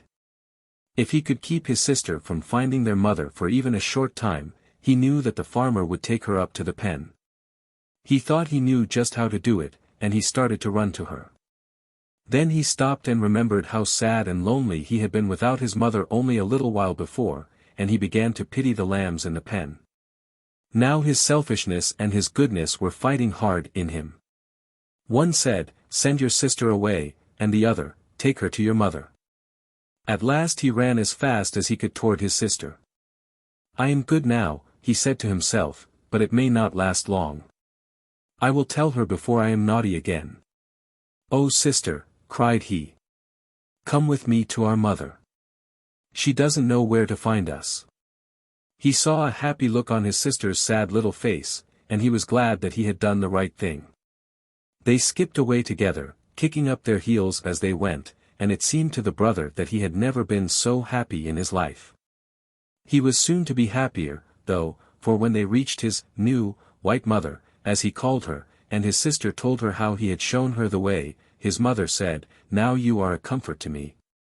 You will be a happier lamb, too, for you know that a mother's heart is large enough for all her children, and that the more one loves, the better he loves." "Why, of course," said the twin sister. "What do you mean?" But the mother never told her, and the brother never told her, and it is hoped that you will keep the secret.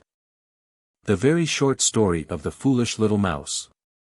The mice who lived in the barn and around the granaries had many cousins living on the farm who were pleasant people to know. Anyone could tell by looking at them that they were related, yet there were differences in size, in the coloring of their fur, in their voices, and most of all in their ways of living.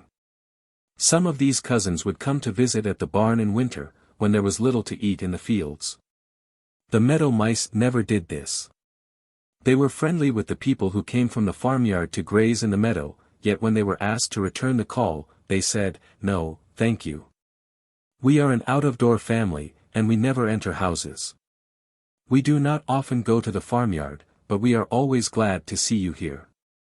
Come again." When the cows are in the meadow, they watch for these tiny people, and stop short if they hear their voices from the grass nearby. Of course the horses are careful, for horses will never step on any person, large or small, if they can help it. They are very particular about this. All through the meadow you can see, if you look sharply, shallow winding paths among the grasses, and these paths are worn by the running to and fro of the meadow mice. Their homes are in stumps of trees or in the higher ground near the ditches. In these homes the baby meadow mice stay until they are large enough to go out into the great world and eat roots, grasses, and seeds with their fathers and mothers. Sometimes they do go out a little way with their mother before this, and they go in a very funny fashion. Of course, when they are babies, they drink warm milk from her body as the children of most four-legged people do. Sometimes a young meadow mouse does not want to stop drinking his milk when it is time for his mother to leave the nest, so he just hangs on to her with his tiny, toothless mouth, and when she goes she drags him along on the ground beside her. The ground is rather rough for such soft little babies, and they do not go far in this way, but are glad enough to snuggle down again with their brothers and sisters. There is no danger of their being lonely, even when their mother is away, for the meadow mice have large families, and where there are 10 babies of the same age, or even only 6, which is thought a small family among their people, it is not possible for one to feel alone. There were 2 fine meadow mice who built their nest in the bank of a ditch and were much liked by all their relatives.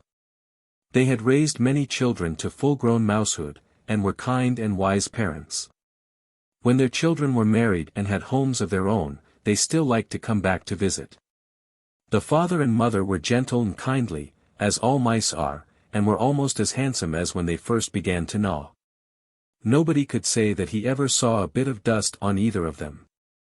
The brown fur of the upper part of their bodies and the grayish-white fur underneath always lay sleek and tidy, and from their long whiskers to the tips of their hairless tails, they were as dainty as possible. That was one reason why they were so fine-looking, for you know it makes no difference how beautiful one may be in the first place, if he does not try to keep clean he is not pleasant to look at. While many quite plain people are charming because they look well and happy and clean. Now this pair of mice had 8 mouse babies in their nest. The babies were no larger than bumblebees at first and very pink. This was not because their fur was pink, but only because it was so very short that through it and their thin skin one saw the glow of the red blood in their veins. "Did you ever see such beautiful babies?" said their mother proudly to her neighbors. "They are certainly the finest I ever had." Her friends smiled, for she always said the same thing whenever she had little ones. Yet they understood, for they had children of their own, and knew that although mothers love all alike, there is always a time when the youngest seems the most promising. That is before they are old enough to be naughty. The days passed, and the 8 baby meadow mice ate and slept and pushed each other around, and talked in their sweet, squeaky little voices. They were less pink every day and more the color of their father and mother. They grew, too, so fast that the nest was hardly large enough for them, and the teeth were showing in their tiny pink mouths. Their mother saw that they would soon be ready to go out into the world, and she began to teach them the things they needed to know. She took them outside the nest each pleasant day and gave them lessons in running and gnawing, and showed them how to crouch down on the brown earth and lie still until danger was past.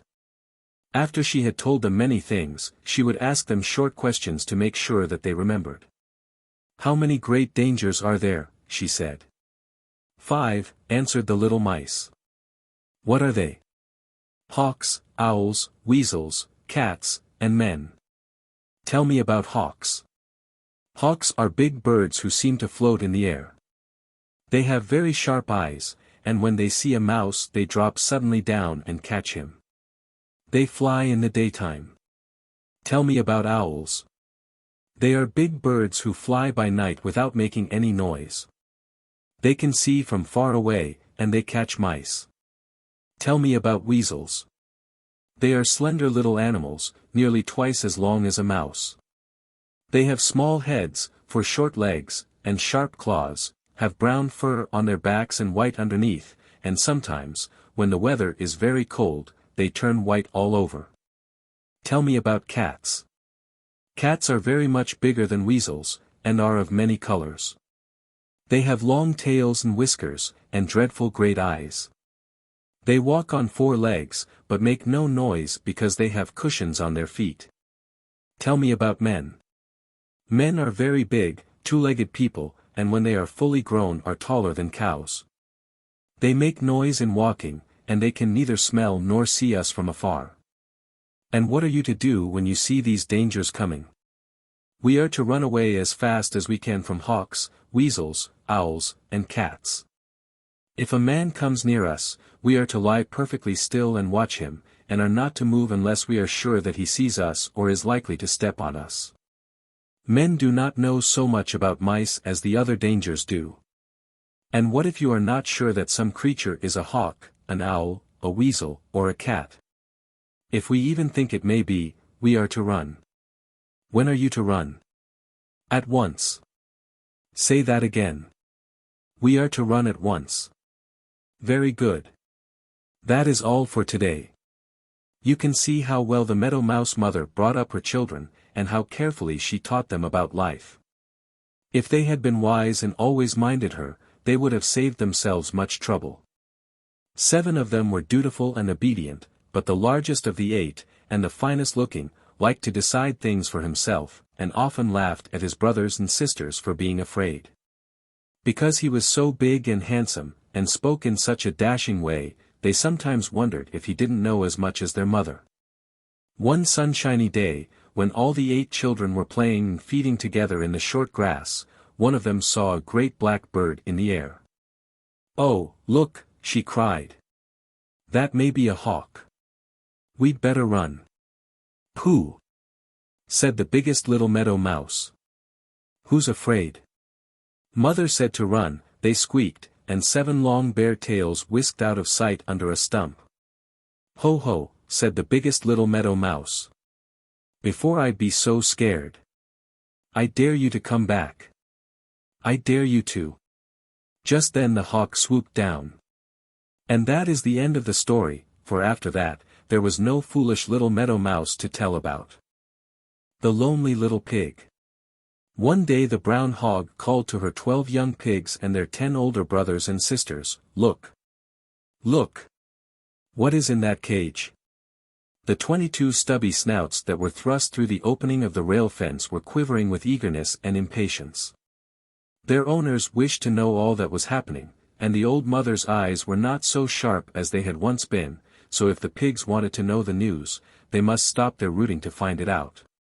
Bits of the soft brown earth clung to their snouts and trembled as they breathed. "It looks like a pig," they said, "only it is white." "It is a pig then," grunted their mother, as she lay in the shade of an oak tree. "There are white pigs, although I never fancied the color. It looks too cold and clean. Brown is more to my taste, brown or black. Your poor father was brown and black, and a finer looking hog I never saw. Ugh! Ugh!" And she buried her eyes in the loose earth. The pigs looked at her and then at each other. They did not often speak of their father. Indeed, the younger ones did not remember him at all. One of the cows said he had such a bad temper that the farmer sent him away, and it is certain that none of them had seen him since the day he was driven down the lane. While they were thinking of this and feeling rather sad, the wagon turned into their lane and they could plainly see the pig inside. She was white and quite beautiful in her piggish way. Her ears stood up stiffly, her snout was as stubby as though it had been broken off, her eyes were very small, and her tail had the right curl. When she squealed they could see her sharp teeth, and when she put her feet up on the wooden bars of her rough cage, they noticed the fine hoofs on the 2 big toes of each foot and the 2 little toes high on the back of her legs. Each with its tiny hoof. She was riding in great style, and it is no wonder that the 22 brown pigs with black spots and black feet opened their eyes very wide. They did not know that the farmer brought her in this way because he was in a hurry, and pigs will not make haste when farmers want them to. The hogs are a queer family, and the ox spoke truly when he said that the only way to make one hurry ahead is to tie a rope to his leg and pull back, they are so sure to be contrary. "She's coming here," the brown pigs cried. "Oh, mother, she's coming here. We're going to see the men take her out of her cage." The old hog grunted and staggered to her feet to go with them, but she was fat and slow of motion, so that by the time she was fairly standing, they were far down the field and running helter-skelter by the side of the fence. As she stared dully after them she could see the 22 curly tails bobbing along, and she heard the soft patter of 88 sharp little double hoofs on the earth. "Ugh," she grunted. "Ugh! Ugh! I am too late to go. Never mind. They will tell me all about it, and I can take a nap. I haven't slept half the time today, and I need rest." Just as the mother hog lay down again, the men lifted the white pig from the wagon, cage and all, so she began to squeal, and she squealed and squealed and squealed and squealed until she was set free in the field with the brown pigs. Nobody had touched her and nobody had hurt her, but it was all so strange and new that she thought it would make her feel better to squeal. When she was out of her cage and in the field, she planted her hoofs firmly in the ground, looked squarely at the brown pigs, and grunted a pleasant, good-natured grunt. The brown pigs planted their hoofs in the ground and grunted and stared. They didn't ask her to go rooting with them, and not one of the 10 big pigs or the 12 little pigs said, "We are glad to see you." There is no telling how long they would have stood there if the horses had not turned the wagon just then. The minute the wheels began to grate on the side of the box, every brown pig whirled around and ran off. The poor little white pig did not know what to make of it. She knew that she had not done anything wrong. She wondered if they didn't mean to speak to her. At first she thought she would run after them and ask to root with them, but then she remembered something her mother had told her when she was so young that she was pink. It was this: when you don't know what to do, go to sleep. So she lay down and took a nap. The brown pigs did not awaken their mother, and when they stopped in the fence corner one of them said to their big sister, "What made you run?" "Oh, nothing," said she. "And why did you run?" the little pigs asked their big brother. "Because," he answered. After a while somebody said, "Let's go back to where the white pig is."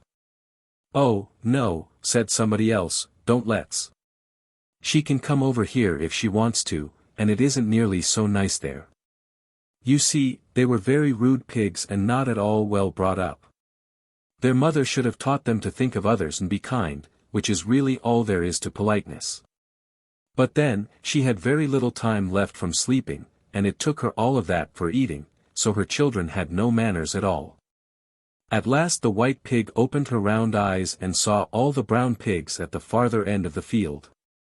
"Ugh," said she to herself, "ugh.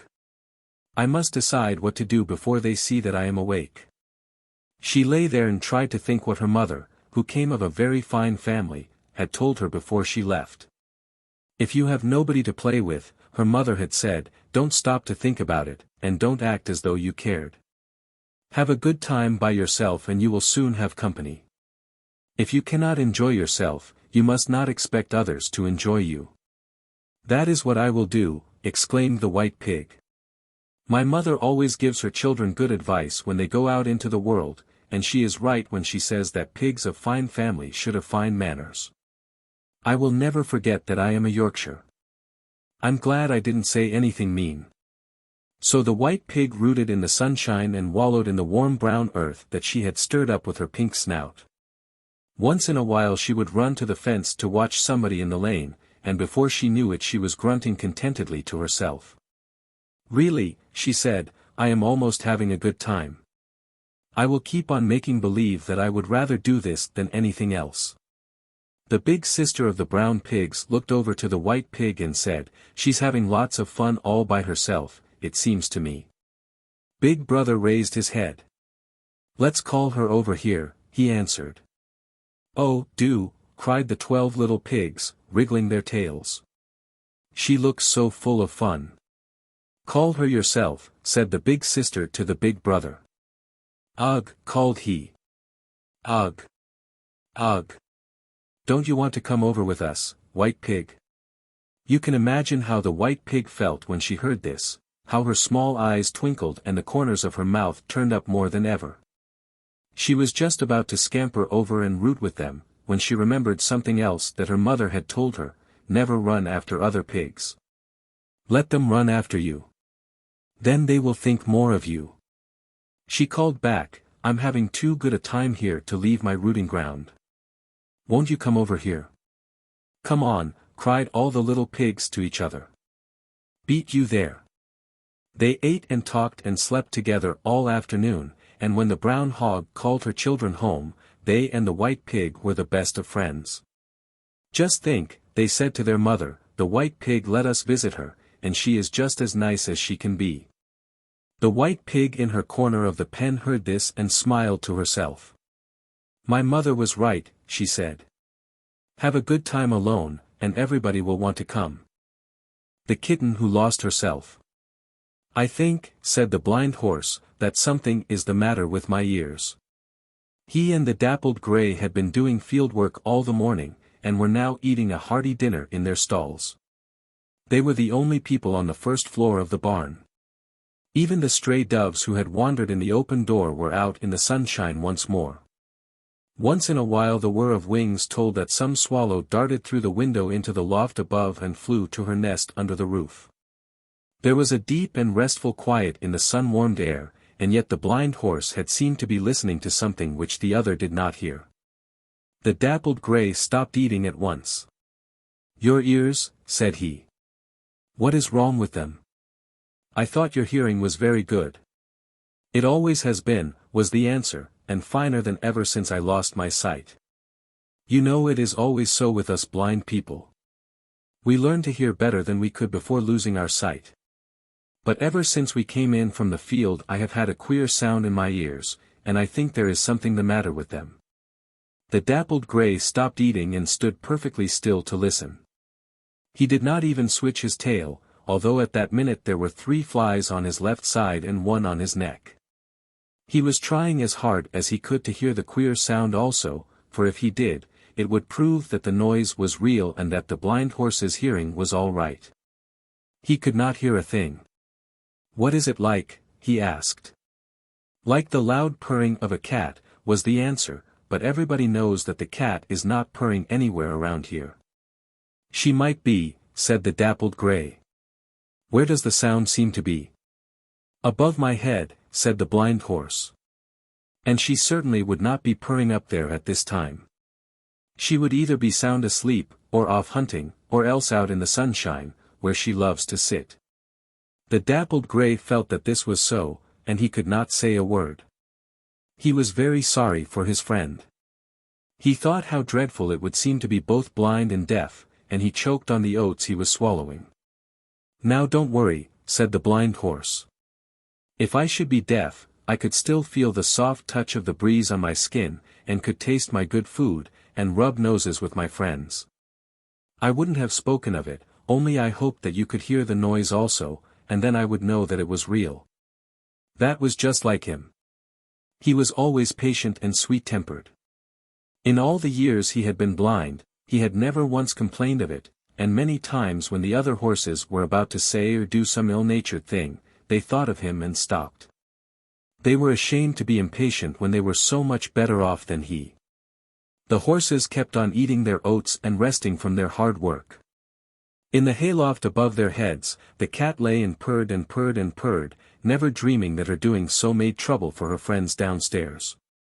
She had been hunting all the night before, creeping softly through the barn and hiding behind bags and boxes to watch for careless mice and young rats. They were night runners as well as she, and many things happened in the barn and farmyard while the larger 4-legged people were sound asleep and the fowls were dreaming with their heads tucked under their wings. Sometimes there were not so many mice in the morning as there had been the evening before, and when this was so, the cat would walk slowly through the barn and look for a comfortable resting place. When she found it, she would turn around 3 times, as her great-great-great-great-great-great-grandmother used to do to trample a bed in the jungle, and then lie down for a long nap. She said she always slept better when her stomach was full, and that was the habit of all cats. Sometimes she hunted in the fields, and many a morning at sunrise the cows had seen her walking toward the barn on the top of the fences. She did not like to wet her feet on the dewy grass when it could be helped, so, as soon as she was through hunting, she jumped on to the nearest fence and went home in that way. Yes, last night she had been hunting, yet she was not thinking of it now. Neither was she asleep. A rat gnawed at the boards near her, and she hardly turned her head. A mouse ran across the floor in plain sight, and she watched him without moving. What did she care about them now? Her first kittens lay on the hay beside her, and she would not leave them on this first day of their lives unless she really had to. Of course she had seen little kittens before, kittens that belonged to other cats, but she was certain that none of them had looked at all like her 3 charming babies. She could not decide which one of them was the most beautiful. She was a tortoise-shell cat herself, and her fur was spotted with white, black, and yellow. The babies had the same colors on their soft coats, but not in just the same way as hers. At first she thought her largest daughter was the beauty of the family, she was such a clear yellow, with not a hair of any other color on her. "I always did like yellow cats," said the young mother, "and they are said to be very strong." Then she looked at her smaller daughter, who was white with tiny yellow and black spots on neck and head.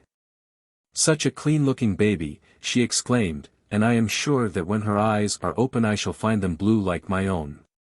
Just at this moment, the warm, dark little bunch of fur between her forepaws moved, and she looked lovingly down upon him, her only son. "He is certainly a very remarkable one," she said.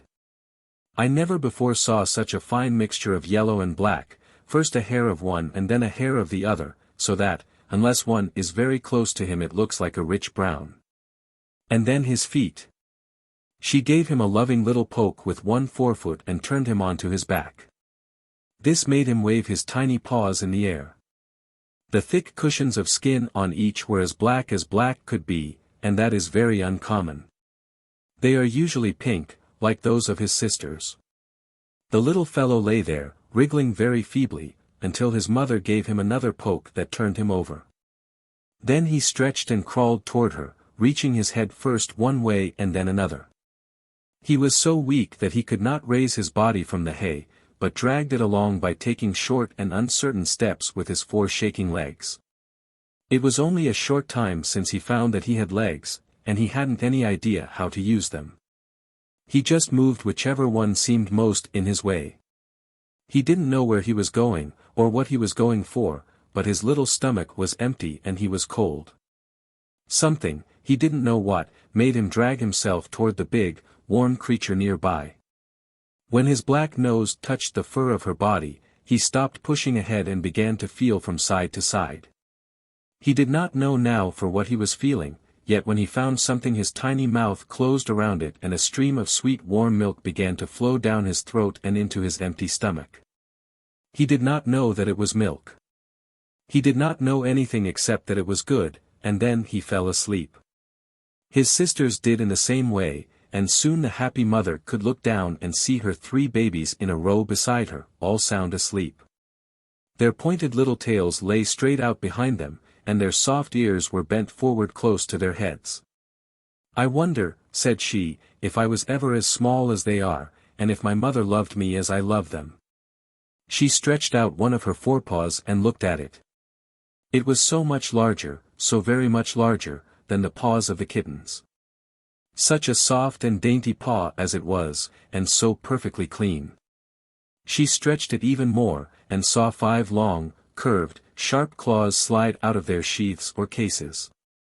She quickly slid them back into their sheaths, for fear that in some way they might happen to touch and hurt her babies. A swallow flew down from his nest and passed over her head, then out of the open window. "Kittens," said he. "Kittens." He flew over the fields and saw 2 horses standing by the fence while the farmer was oiling his machine.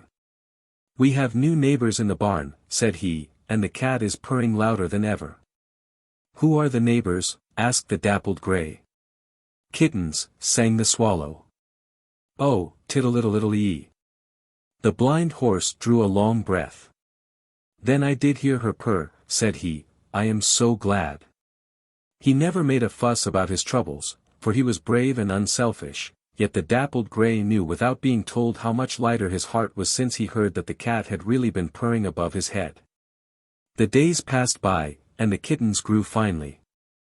They got their eyes open, first in narrow cracks, and then wider and wider, until they were round and staring. The white kitten had blue ones, the others brown. In the daytime, they had long, narrow black spots in the middle of their eyes, and as the bright light faded, these black spots spread out sideways until they were quite round. When it was very dark, these spots glowed like great fireflies in the night. Then the mice, who often scampered through the loft when the cat was away, would see 3 pairs of eyes glowing in the hay, and they would squeak to each other, "See! The kittens are watching us." And the kittens, who were not yet old enough to go hunting, and who were afraid of everything that stirred, would crowd up against each other, arch their little backs, raise their pointed tails, stand their fur on end, and say, "Pst. Ha ah." Sometimes they did this when there was not a person in sight and what frightened them was nothing but a wisp of hay, blown down by the wind. Afterward, when anything moved, they sprang at it, held it down with their sharp little claws, and chewed on it with their pointed white teeth. When they were tired of this game, they played hide-and-seek, and when they were tired of that they chased their tails. It was so nice always to have playthings with them. Sometimes, too, they chased each other's tails, and caught them and bit them hard, until the kitten who owned the tail cried, "My-oh," and tumbled the biter over. They were allowed to play all through the loft except over the mangers. Their mother was afraid that if they went there they would fall through the holes which had been left in the floor. During the winter, the farmer used to throw hay down through these to the hungry horses. When the cat saw her children going toward these places, she called them back and scolded them. Sometimes she struck them lightly on the ears with her forepaw. "I don't like to," said she, "but they must learn to keep away. It is not safe for them to go there." One morning when she was away, they were playing hide and seek, and the white kitten was hunting for a good hiding place. "I'll hide near one of these holes," she said, "and they won't dare come there to look. Then, after they have hunted a long, long time, I'll get another place and let them find me." She did hide there, and after a long, long time, when her brother and sister were in the farther end of the loft, she tried to run over to another dark corner. Instead of that, the hay began to slip and slide under her and she went down, down, down, through a long dark box, and hit with a hard thud at the bottom. She was so scared that she couldn't have told how many toes she had on her 4 feet. Of course, she had 5 on each, like all kittens, and 4 on each hind foot, but if anybody had asked her then, she would have been quite likely to say, 3. She was sore, too, and when she felt a warm breath on her and opened her eyes, she saw that some great creature had thrust his nose through a hole in the side of the dark box. "It must be a horse," she thought, "and my mother says that they are kind to cats. I think I'd better tell him who I am. I don't want him to take me for a pig, because he may not like pigs." You see, she forgot that horses had been living in the great world and could tell to what family a person belonged the very first time they saw him. The only people she had ever seen were swallows and mice. If you please, sir," she said, "I am the white kitten, and I just tumbled down from the hayloft, but I didn't mean to." "I am the blind horse," answered a strong and gentle voice outside, "and I hope you are not hurt." "Not very much," answered the kitten. "I just feel ache in my back and scared all over." "Come out into the manger, white kitten," said the blind horse, "and perhaps you won't be so scared. I won't touch you, although I should like to. You know I am blind, and so, unless I can touch people I don't know how they look." The white kitten crawled out and saw him, and then she wasn't afraid at all. She was so sorry for him that she couldn't be afraid. She remembered the time before her eyes opened when she had to feel for everything she wanted. It was not so hard then, because she did not know anything different, but now she could not bear to think of not being able to see all that was around her. "If you will put your nose down in the other end of the manger," she said, "I will rub up against it, and you will know more how I look." The blind horse did this, and who can tell how happy it made him when her warm and furry back rubbed up against his nose. "Thank you," he whinnied, "you are very good." "Would you know I was a kitten if I hadn't told you?" she said. "Indeed I would," he answered. "And you wouldn't have thought me a pig?" she asked. "Never," said he, "I wouldn't even have believed you if you had told me that you were one." The blind horse and the white kitten became firm friends, and when she tried to wash off the dirt that got into her fur she sat in the very middle of the manger and told him all about it. "My mother always has washed me," she said, "but my tongue is getting big enough to wash with now. It is getting rougher, too, and that is a good thing. My mother says that the reason why all the prickles on cats' tongues point backward is because then we can lick all the meat off from bones with them. I'm most old enough to eat meat now. I can't wash the top of my head though. You have to wet your paw and scrub it with that. Can you wash the top of your head?" Then the blind horse told her how the men kept him clean, and while he was telling this the cat came into his stall, crying and looking for her child. "Oh, mother," cried the white kitten, "I tumbled down, but I didn't mean to, and I'm sorry I didn't mind you, and the blind horse can't wash the top of his head, and he knew that I wasn't a pig." The cat was so glad to find the white kitten that she didn't scold at all, but jumped into the manger and washed her clean, and then caught the loose skin of the kitten's neck between her teeth and carried her through the stalls, across the barn floor, and up the stairs to their home. That made the kitten much ashamed, for she thought that she was old enough to go alone. For 2 whole days after this the white kitten was so lame from her fall that she could only lie still on the hay, and she could see that her mother did not treat her as before. "I won't ever go near those places again," she said. "I never will." "You promised me before that you would stay away," said her mother, and you broke your promise. She did not punish the white kitten, but she felt very sad and she could not help showing it. There was a dreadful ache in her child's little kitten heart that was a great deal worse than the lameness in her back or in her neck or in her legs. At last there came a day when the whole family walked downstairs, and the cat showed her 3 children to the farmyard people and spoke a few words about each. "The yellow kitten, my big daughter," said she, "promises to be the best hunter. She is a wonderful jumper, and her claws are already nearly as long as mine. My son, the brown one, has a remarkable voice. And this white kitten, my little daughter, is the most obedient of all. She has never disobeyed me since the day she fell into the manger, and I can trust her perfectly." Then the white kitten knew that she was quite forgiven, and she was the happiest person on the farm. The chicken who wouldn't eat gravel.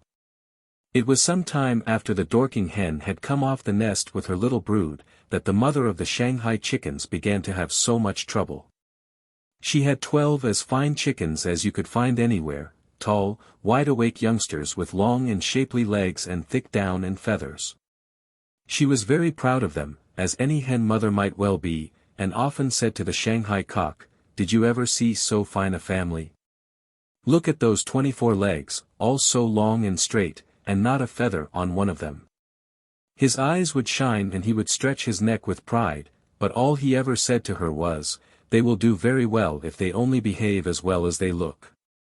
He did not believe in praising children to their faces, and he thought their mother spoiled them. Perhaps he was right, for the little Shanghais soon found out that they were good-looking, and they wanted everybody in the poultry yard to notice their legs. It was very foolish, of course, to be proud of such things, but when the other fowls said, "We should think you would be cold without feathers on your legs," they answered, "Oh, we are Shanghais, and our family never wear feathers there." And that was true, just as it is true that the Dorkings have extra toes, and that the black Spanish fowls have white ears. The Shanghai mother was now roaming the fields with her brood, and there was rich picking in the wheat stubble. All the fowls were out of the yard now, and would not be shut up until cold weather. Early in the morning they would start out in parties of from 6 to a dozen, with a cock at the head of each. He chose the way in which they should go. He watched the sky for hawks, and if he saw one, gave a warning cry that made the hens hurry to him. The cocks are the lords of the poultry yard and say how things shall be there. But when you see them leading the way in the fields, then you know why all the fowls obey them. The farmyard people still tell of the day when a hawk swooped down on one of the young Dorkings and would have carried him off if the black Spanish cock had not jumped out, and pecked him and struck at him with his spurs, and fought until the hawk was glad to hurry away. The cocks are not only brave, they are polite, too, and when they find food they will not eat it until they have called the hens to come and share with them. You can imagine what good times the chickens had in the stubble fields. They were so old now that their down was all covered with feathers, and some of them wondered if they couldn't feel their spurs growing. Still, that was all nonsense, as a bantam told them, because spurs do not start until the fowl is a year old. They had long been too large to cuddle under their mother's feathers at night, and had taken their first lessons in roosting before they went to the stubble fields. They had learned to break up their own food, too, and that was a great help to their mother. Fowls, you know, have no teeth, and no matter how big a mouthful one takes he has to swallow it whole. The only way they can help themselves is to break the pieces apart with their feet or peck them apart with their bills before eating them. The yellow grains of wheat that lay everywhere in the field were fine food, and should have made the little Shanghais as fat as the grouse who sometimes stole out from the edge of the forest. 11 of the brood were quite plump, but one chicken was still thin and lank. His mother was very much worried about him and could not think what was the matter. She spoke of it to the black Spanish hen one day, but the black Spanish hen had never raised a brood, and said she really didn't know any more about the care of chickens than if she were a dove.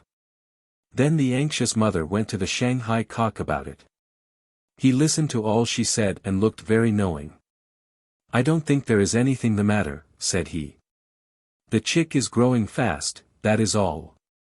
I remember how it was with me before I got my long tail feathers. I was very thin, yet see what a fine-looking fellow I am now."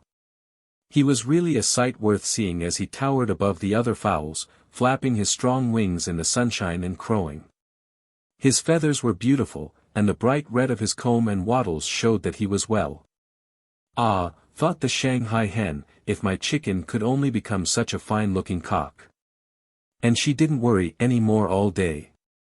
That night she and her brood roost in the old apple tree in the corner of the orchard nearest the poultry yard. She flew up with the older fowls and fluttered and lurched and squawked and pushed on first one branch and then another, while the chickens were walking up a slanting board that the farmer had placed against one of the lower branches. It always takes fowls a long time to settle themselves for the night. They change places and push each other, and sometimes one sleepy hen leans over too far and falls to the ground, and then has to begin all over again. At first the chickens had feared that they would tumble off as soon as they were asleep, but they soon learned that their feet and the feet of all other birds are made in such a way that they hang on tightly even during sleep. The weight of the bird's body above hooks the toes around the branch, and there they stay until the bird wishes to unhook them. After a long time, all the fowls were asleep with their heads under their wings. The sheep, pigs, and cows were dreaming, and even the horses were quiet in their stalls. There was not a light to be seen in the big white farmhouse, when the Dorking cock crowed in his sleep. That awakened him and all the other fowls as well. Then the other cocks crowed because he did, and he crowed again because they did, and they crowed again because he had crowed again, and the chickens asked if it were not almost morning. And their mothers told them not to talk but to go to sleep at once and make morning come more quickly. All of this took quite a while, and the Shanghai mother could not sleep again. She could see her brood quite plainly in the moonlight, and one of them was not plump like the rest. She roosted there and worried about him until suddenly, she could never tell how it happened, she seemed to know just what was the matter. She flew down beside him and poked him under his wing. "Wake up," she said. "I want to ask you something. Do you eat gravel?" "No," he answered sleepily, "I don't like gravel." "Didn't I bring you up to eat it?" she asked sternly. "Yes, but I don't like it, and now that I am old enough to roost in a tree I don't mean to eat any more." So. Just imagine a chicken talking to his mother in that way. His mother, who had laid the egg from which he was hatched, who had sat upon the nest through all the weary days and nights while he was growing inside his shell. Who had cuddled him under her soft feathers, who had taught him all he knew, and would have fought any hawk to save him. She had begun to love him before he even knew that he was, and had lived for him and his brother and sisters ever since. The mother said nothing more to him then. She spent the rest of the night watching the stars and the moon and the first rosy flush of the eastern sky which told that morning was near. Then she said to her naughty chicken, as he began to stir and cheep, "I shall never try to make you eat gravel if you think you are too big to mind your mother. I shall just tell you this, that you will never be strong unless you do. I have not told you why, because you never asked, and I supposed you would do as you ought without knowing the reason. You have no teeth, and you cannot chew the grain you eat before it is swallowed. You have a strong stomach, and if you eat gravel this stomach or gizzard will rub and press the tiny stones against the grain until it is well broken up and ready to make into fat and strength for your body. But it doesn't taste good," he replied, "and I'd rather eat other things. I don't believe it matters, and I won't eat it anyway." The Shanghai hen flew down from the tree and clucked to her chickens. She would not waste time talking to him. Whenever he came near her that day, he ate everything but gravel. He had his own way and yet he was not happy. For some reason, nothing seemed to be any fun. Even lying under the bushes on the sunshiny side was not comfortable, and when he wallowed in the dust with his brothers and sisters he didn't enjoy that. Things went on this way for a good many days, and at last he saw that his shadow was only a small black spot on the ground, while his brothers and sisters had big fat shadows. He heard the black Spanish cock call him a bantam, and the Shanghai cock say that he wouldn't live until his spurs grew. One of the Dorking chickens was talking to her sister, and he heard her say, "Imagine him at the head of a flock." Then she laughed, a mean, cackling little laugh. That night, when the rest were asleep in the apple tree, he walked softly down the slanting board and ate gravel. The next morning he felt better than he had in a long time, so when there was nobody around he ate some more. He didn't want anyone else to know that he had found out his mistake. Every morning he looked at his shadow, and it grew fatter and fatter. Still he was not happy, and he knew it was because he had not told his patient old mother. He wanted to tell her, too. One day he heard her telling his brother to eat more gravel, and the brother said he didn't like the taste of it. That made him speak at last. "Suppose you don't like it, you can eat it. Queer world it would be if we didn't have to do unpleasant things. I've just made up my mind that the people who won't do hard things, when they ought to, have the hardest times in the end. Wish I'd minded my mother and eaten gravel when she told me to, and I'm not going to let you be as foolish as I was." Just then he heard somebody say of him, "What a fine-looking fellow he is growing to be. I like him ever so much now." It was the Dorking chicken who had laughed at him. He ran after a grasshopper, and she ran after the same grasshopper, and they ran against each other and the grasshopper got away, so of course they had to wander off together to find something to eat, and after that they became great friends. The Shanghai hen looked lovingly after him and raised one foot in the air. "Now," she said, "I am perfectly happy." The goose who wanted her own way. It would be hard to tell which family is the most important among the farmyard people. There is no one animal so wise as Collie, the farmer's dog, and all the rest love him and mind him when he is sent to bring them up from the pasture or to drive them to the water. Still, he does not spend his days in barn or field and only comes with his master or for a visit now and then. You may remember how the garter snake and the old tree frog were the leaders in the meadow, and how in the forest all looked up to the groundhog. These people were patient and old, and partly because they were old and had had many years in which to think about life, they were very wise. In the farmyard the oxen were the most patient and the oldest, and it was to them that all the animals went when they were in trouble. There were also the horses, fine strong creatures, always helping somebody else and working all day during most of the year. They drew the reaper through the tall grain, and where in the morning had been a field of waving golden wheat, at sunset were bundles or sheaves of gathered grain, and the stubble was ready for the fowls. They were busy people. And sometimes during the winter they liked to remind their neighbors how much they had done. Then again, there were the cows, who are the sisters of the oxen. They are large and there are many of them, yet they are not so wise, and that is easily understood. All that they have to do on the farm is to give milk for the butter and cheese making, and for the farmer's children to drink. No farmer could get along without his cows, but they do not work like their brothers. They have so easy a time that they do not learn much. You know, when people work, they have to think, and when people think enough useful thoughts it makes them wise. That is one of the many reasons why it is so foolish to be lazy.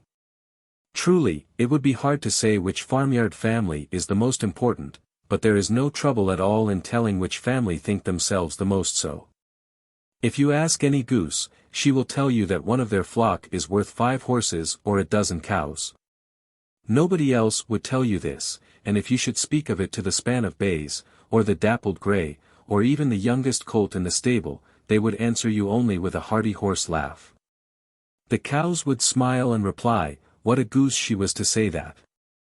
There has always been a flock of geese on the farm, and their neighbors are so used to their queer ways that they only smile when the geese put on airs, and it is a good-natured smile, too. They even feel rather sorry for them when they lose their feathers, although the nigh ox once said that if it were not for being plucked once in a while, the geese would really be too airy to live with. Perhaps the nigh ox was right in what he said, for certainly after they have worn their feathers all winter, they hold their heads higher than ever, and tell what they think and what they would do. And it is well they should be reminded that they work for a living like all their neighbors. The farmer's wife never plucks the geese until warm weather comes. Then she takes all the soft, short feathers that they have worn through the winter, and this leaves them looking very ragged indeed. There was a time, years ago, when geese had to give up their long tail and wing feathers to be whittled into pens, but these geese didn't know about that, and there was nobody in the farmyard old enough to remember it and tell them. So they thought they had a pretty hard time in even giving up their breast feathers. SSSSS, the gander used to say, if the farmer's boys must have feather pillows on which to lay their heads, why do they not grow their own feathers? Humph, said the nigh ox once, if you must have oats to eat, why don't you grow the oats? But the gander was already waddling away and pretended not to hear him. It is in the winter that the geese put on the most airs. Then, when the horses are being harnessed, they say to each other, dear me. Wouldn't it be dreadful to work in that way for a living? And sometimes, when the team is hitched to a post by the farmhouse, they waddle past in a single line with the gander at the head, and say to the horses, here you have to take a load of wood to town. It's too bad. Hope you won't get very tired. We are going to the river for a nice cold swim. Goodbye. Then they march off with their heads held high, and as soon as their backs are turned, the horses look at each other and laugh softly. They know that there is nothing in the world better than good, honest, hard work, no matter of what kind it is. Every winter the geese forget about having to be plucked, and every spring they are surprised to lose their feathers. They are plucked 4 times before fall comes, and these 4 times come so near together that even they can remember from one to another. You would think that then they would not be so airy, but instead of saying, of course we work for our living, why shouldn't we, they say, why, yes, we do let the farmer's wife have some of our feathers when she wants them. We suppose you might call it work to grow feathers for her, still it does not take much of our time, and it is quite different from drawing loads and getting tired as the horses and oxen do. Growing feathers is genteel. They do not remember anything long, and so, when they have made a mistake once, they are likely to make the same mistake over and over again. Then, too, they cannot tell big things from little things, and they are not happy unless they can have their own way all the time. And you know that nobody can be sure of that. It all comes of their not being willing to think hard, and sometimes it makes them a great deal of trouble, as it did on the day when the gray goose would not go through the farmyard gate. This was soon after the gander and his wife had hatched their brood of 7 goslings, and they were taking them at once to the brook. It was a happy day for all the flock. The gander and the mother goose were glad because their children were safely out of the shell, and because they would no longer have to sit with cramped legs on the nest. Ganders are good fathers, for they cover the eggs half of the time, while the mother goose is resting. The other geese were not only proud of the goslings, but they were glad to have the gander and the mother goose free to go around with them again.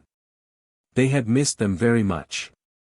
The gate from the farmyard into the meadow stood wide open, and all the geese except the gray one followed the gander through.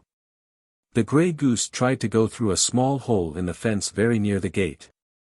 She squeezed her head into it and stretched her neck on the meadow side of the fence, but she could not get any farther, although she pushed until she was dizzy. Wait for me, she cried. Wait for me ee. Hurry, then, said the gander.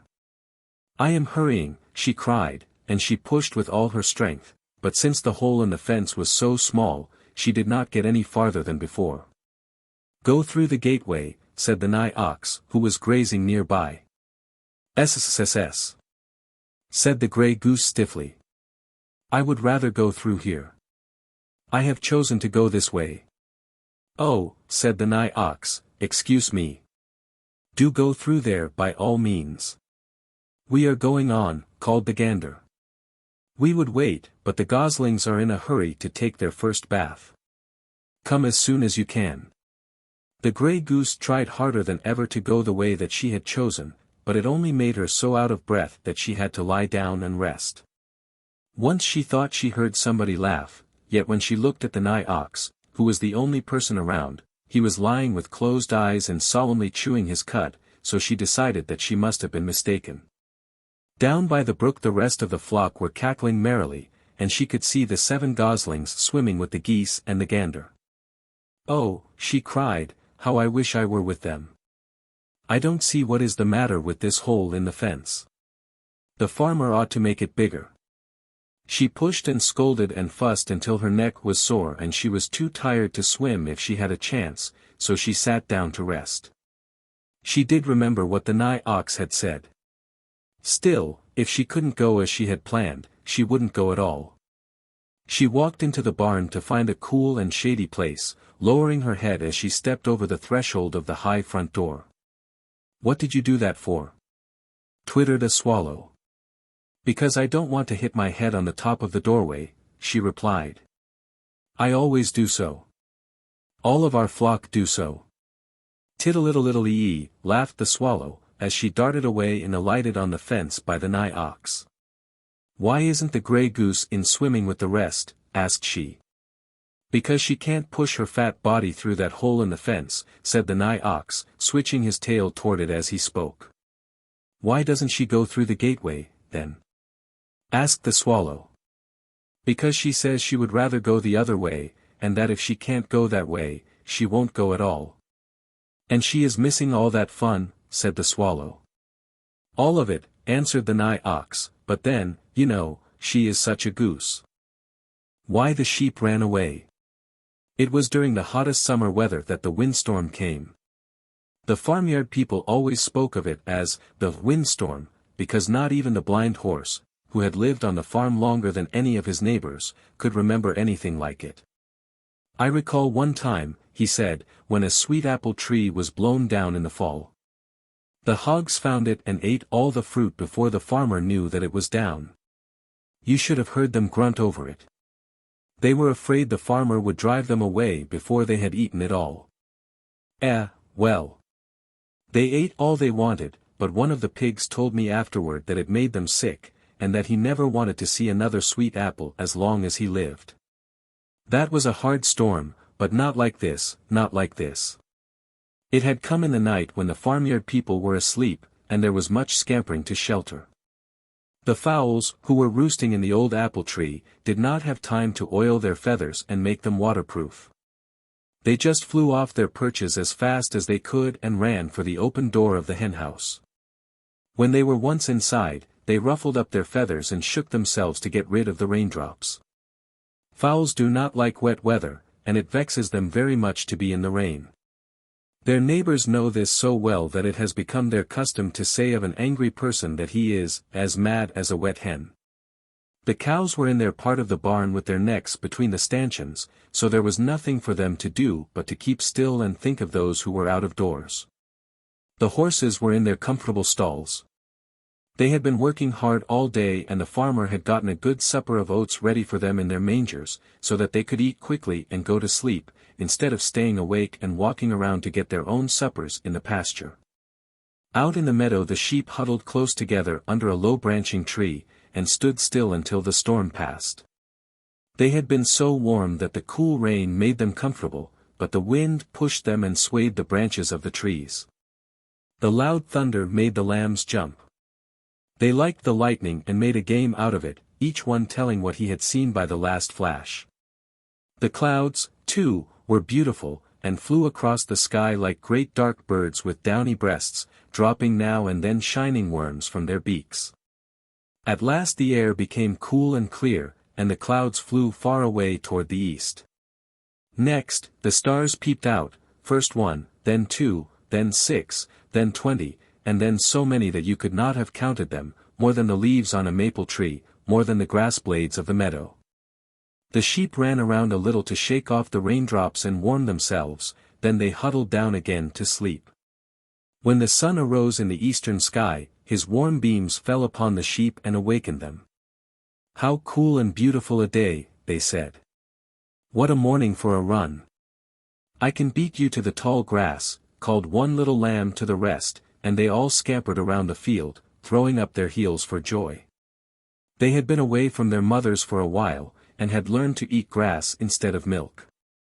They were quite proud of the way in which they broke it off, with quick upward jerks of their heads, and their teeth were growing finely. They did not expect any upper front teeth, for in place of them the sheep have only a hard pad of flesh. Soon they came running back to the flock. "There is a dog over there," they cried, "a strange dog. He doesn't look like Collie. He is coming this way, and we are afraid." Their uncle, the bellwether, looked over to where the strange dog was, then turned quickly and began to run. The bell around his neck clinked at every step. When the other sheep heard the bell they raised their heads and ran after him, and the lambs ran after them. The strange dog did not follow or even bark at them, yet on they went, shaking the shining raindrops from the grass as they trod upon it. Not one of them was thinking for himself what he really ought to do. The bellwether thought, I feel like running away from the dog, and so I will run. The other sheep said to themselves, the bellwether is running and so we will run. And the lambs said, if they are all running we will run. Along the fence they went, the bell clinking, their hoofs pattering, and not one of them thinking for himself, until they reached a place where the fence was blown over. It was not blown way down, but leaned so that it could be jumped. If a single one of the flock, even the youngest lamb, had said, don't jump, they would have stayed in the pasture, but nobody said it. The bellwether felt like jumping over, so he jumped. Then the sheep did as the bellwether had done, and the lambs did as the sheep had done. Now they were in the road and the bellwether turned away from the farmhouse and ran on, with the sheep and the lambs following. Even now, if anybody had said, stop, they would have stopped, for they knew that they were doing wrong. But nobody said it. After a while a heavy wagon came rumbling down the road behind them, and the bellwether jumped over a ditch and ran into a hilly field with woodland beyond. Because he went the sheep did, and because the sheep went the lambs did, and nobody said, stop.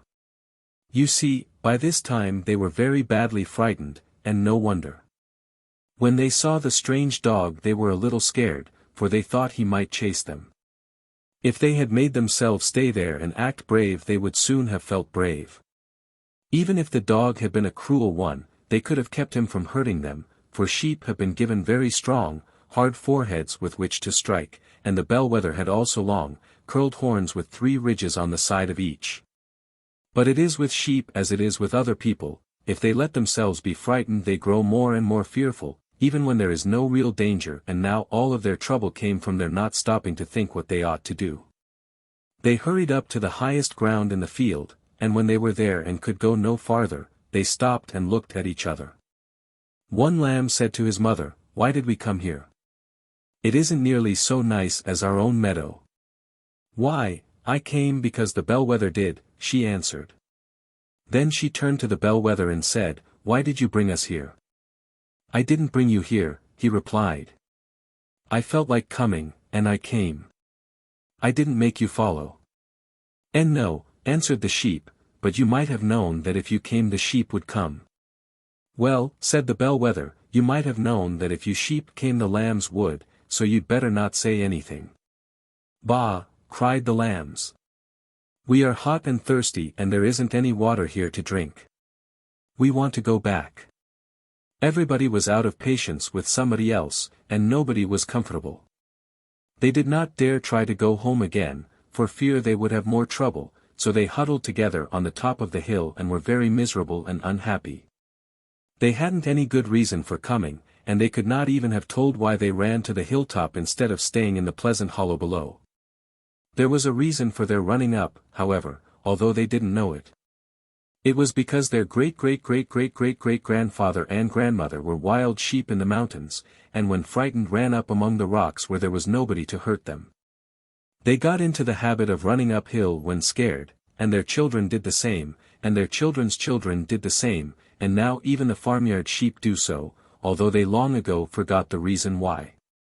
Bow wow wow! Rang out on the still morning air. There's Collie, cried the lambs joyfully. He's coming to take us home.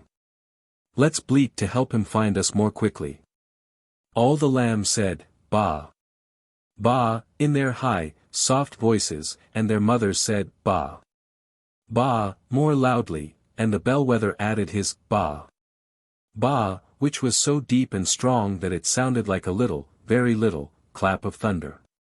Collie came frisking along with his tail waving and his eyes gleaming. He started the flock home, and scolded them and made fun of them all the way, but they were now so happy that they didn't care what he said. When they were safely in the home meadow again and the farmer had mended the fence, Collie left them. As he turned to go, he called back one last piece of advice. I'm a shepherd dog, he said, and it's my work to take care of sheep when they can't take care of themselves, but I'd just like to be a bellwether for a little while. You wouldn't catch me doing every foolish thing I felt like doing and getting all the flock into trouble by following me. Nobody can do anything without somebody else doing it too, and I wouldn't lead people into trouble and then say I didn't think. Bow wow wow wow. The bellwether grumbled to himself, well, the rest needn't tag along unless they want to. Pity if I can't jump a fence without everybody following. But down in his heart he felt mean, for he knew that one who leads should do right things. The fine young rat and the trap. The mice were having a great frolic in the corn crib. The farmer's man had carelessly left a board leaning up against it in such a way that they could walk right up and through one of the big cracks in the side. It was the first time that some of them had ever been here. When the farmer built the crib, he had put a tin pan, open side down, on top of each of the wooden posts, and had then nailed the floor beams of the crib through these pans. That had kept the hungry mice from getting into the corn. This was a great day for them, and their gnawing teeth would certainly be worn down enough without giving them any extra wear. That, you know, is one thing about which all rats and mice have to be very careful, for their front teeth are growing all the time, and they have to gnaw hard things every day to keep them from becoming too long. There was only one thing that ever really troubled these mice, and that was the cat. They did not feel afraid of hawks and owls because they lived indoors. Weasels did not often come up to the barn, and men made so much noise when they were around that any wide-awake mouse could easily keep out of their way. With the cat it was different.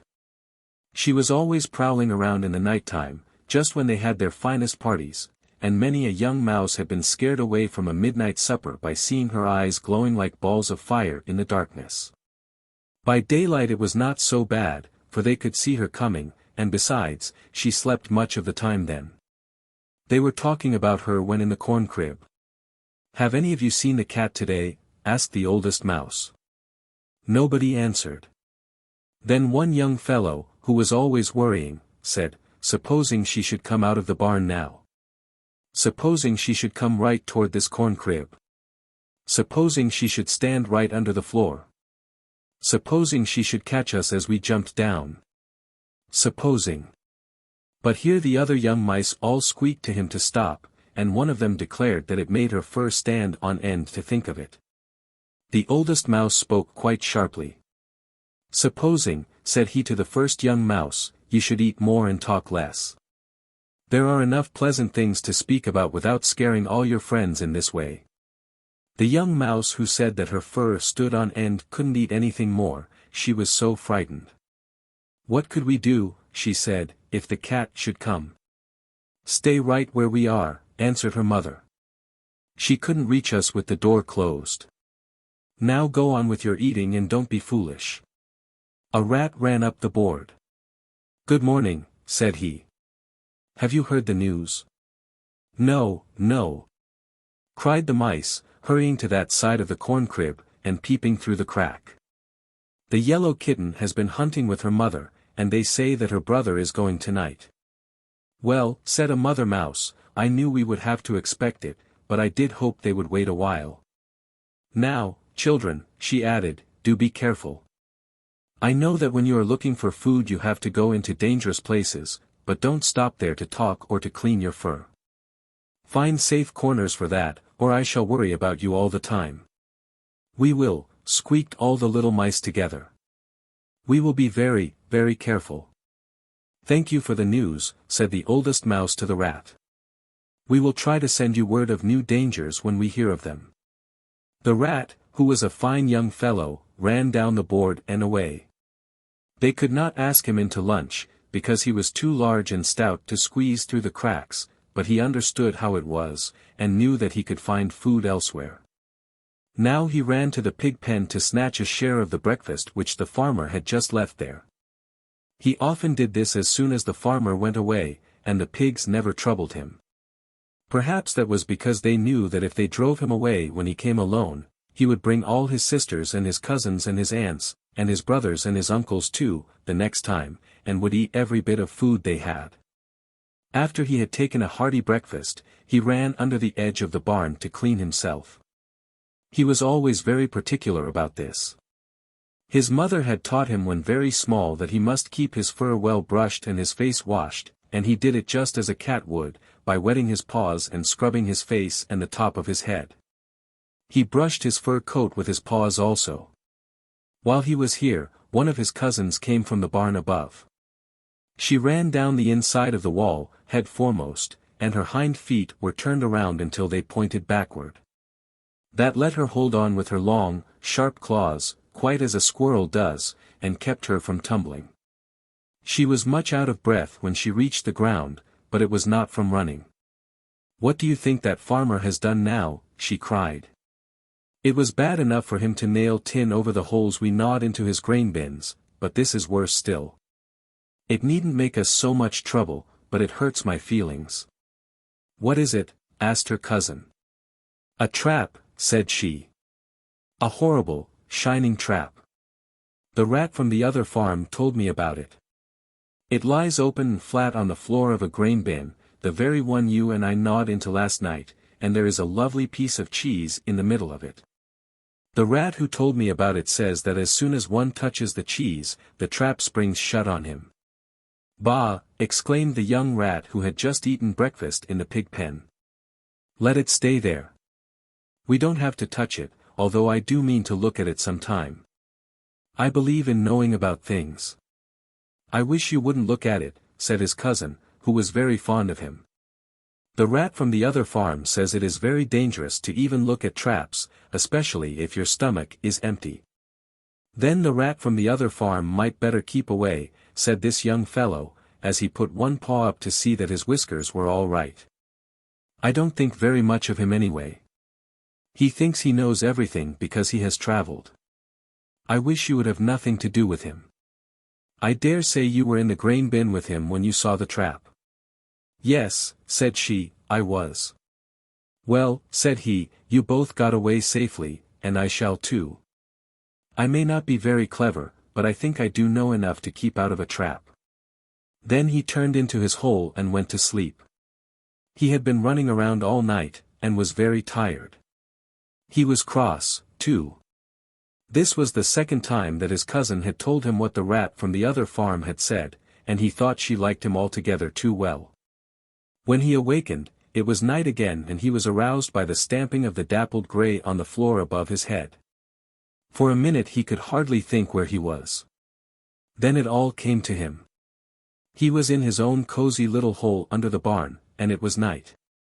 He remembered something about the yellow kitten. What was it? Oh yes, she had begun hunting. Well, he was not afraid of her yet. But there was something else, the trap. He wondered if his cousin were in that bin again.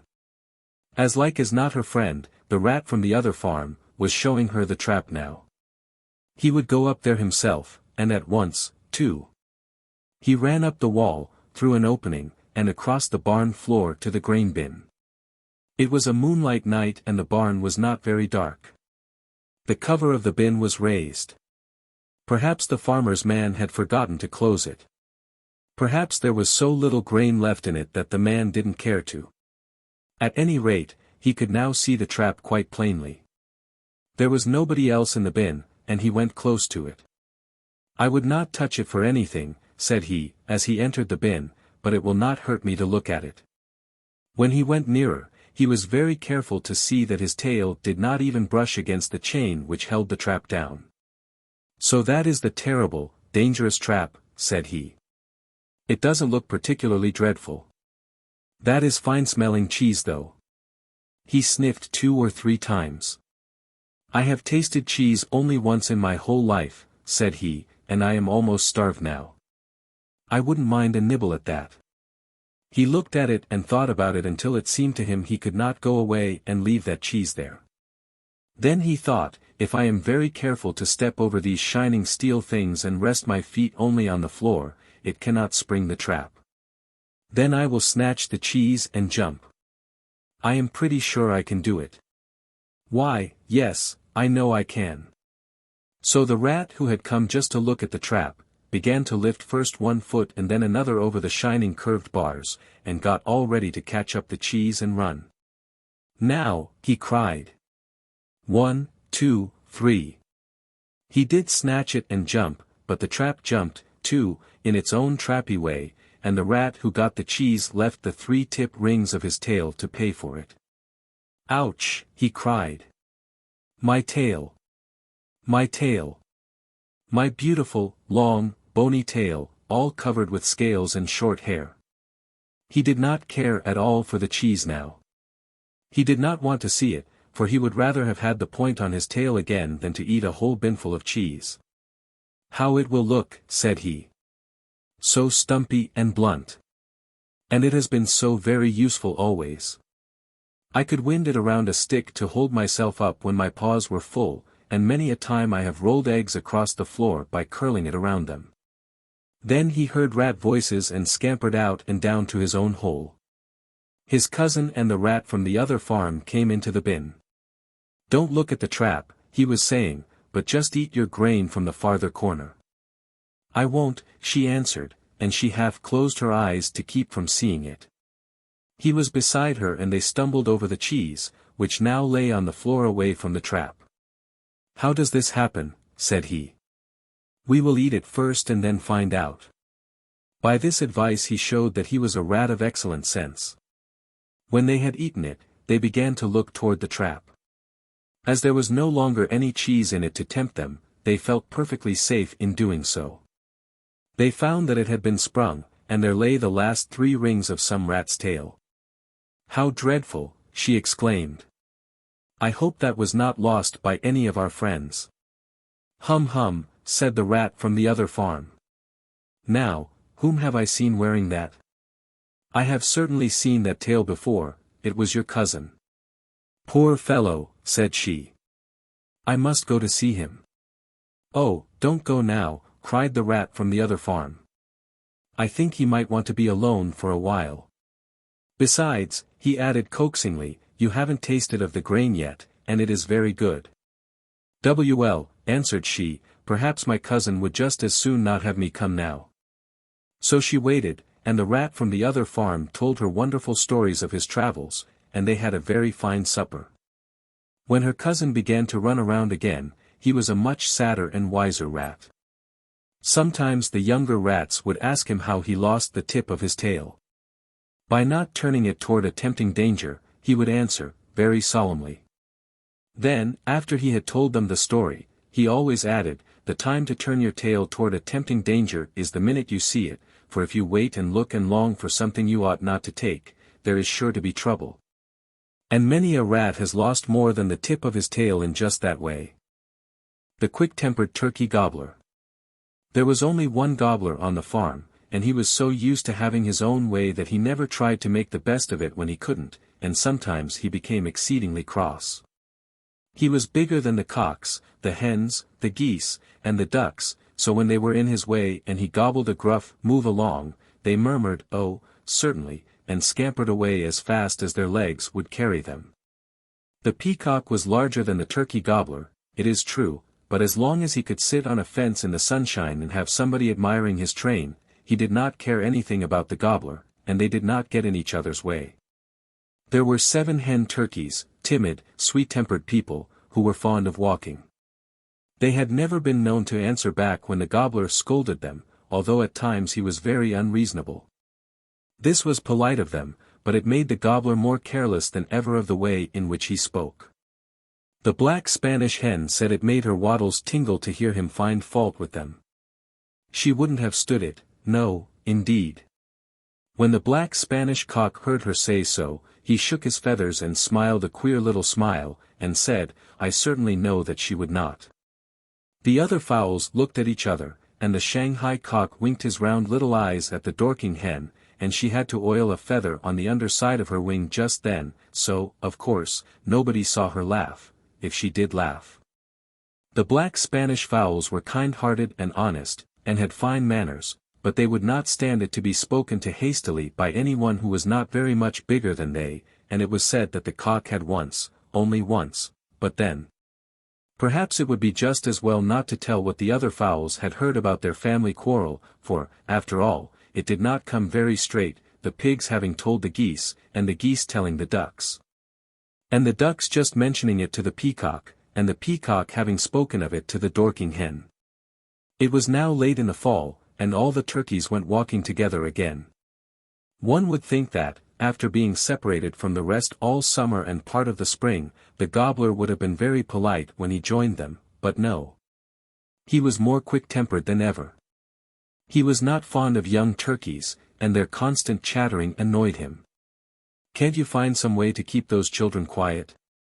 he would say, and made such a fuss that the hen turkeys called them aside and tried to amuse them for a while.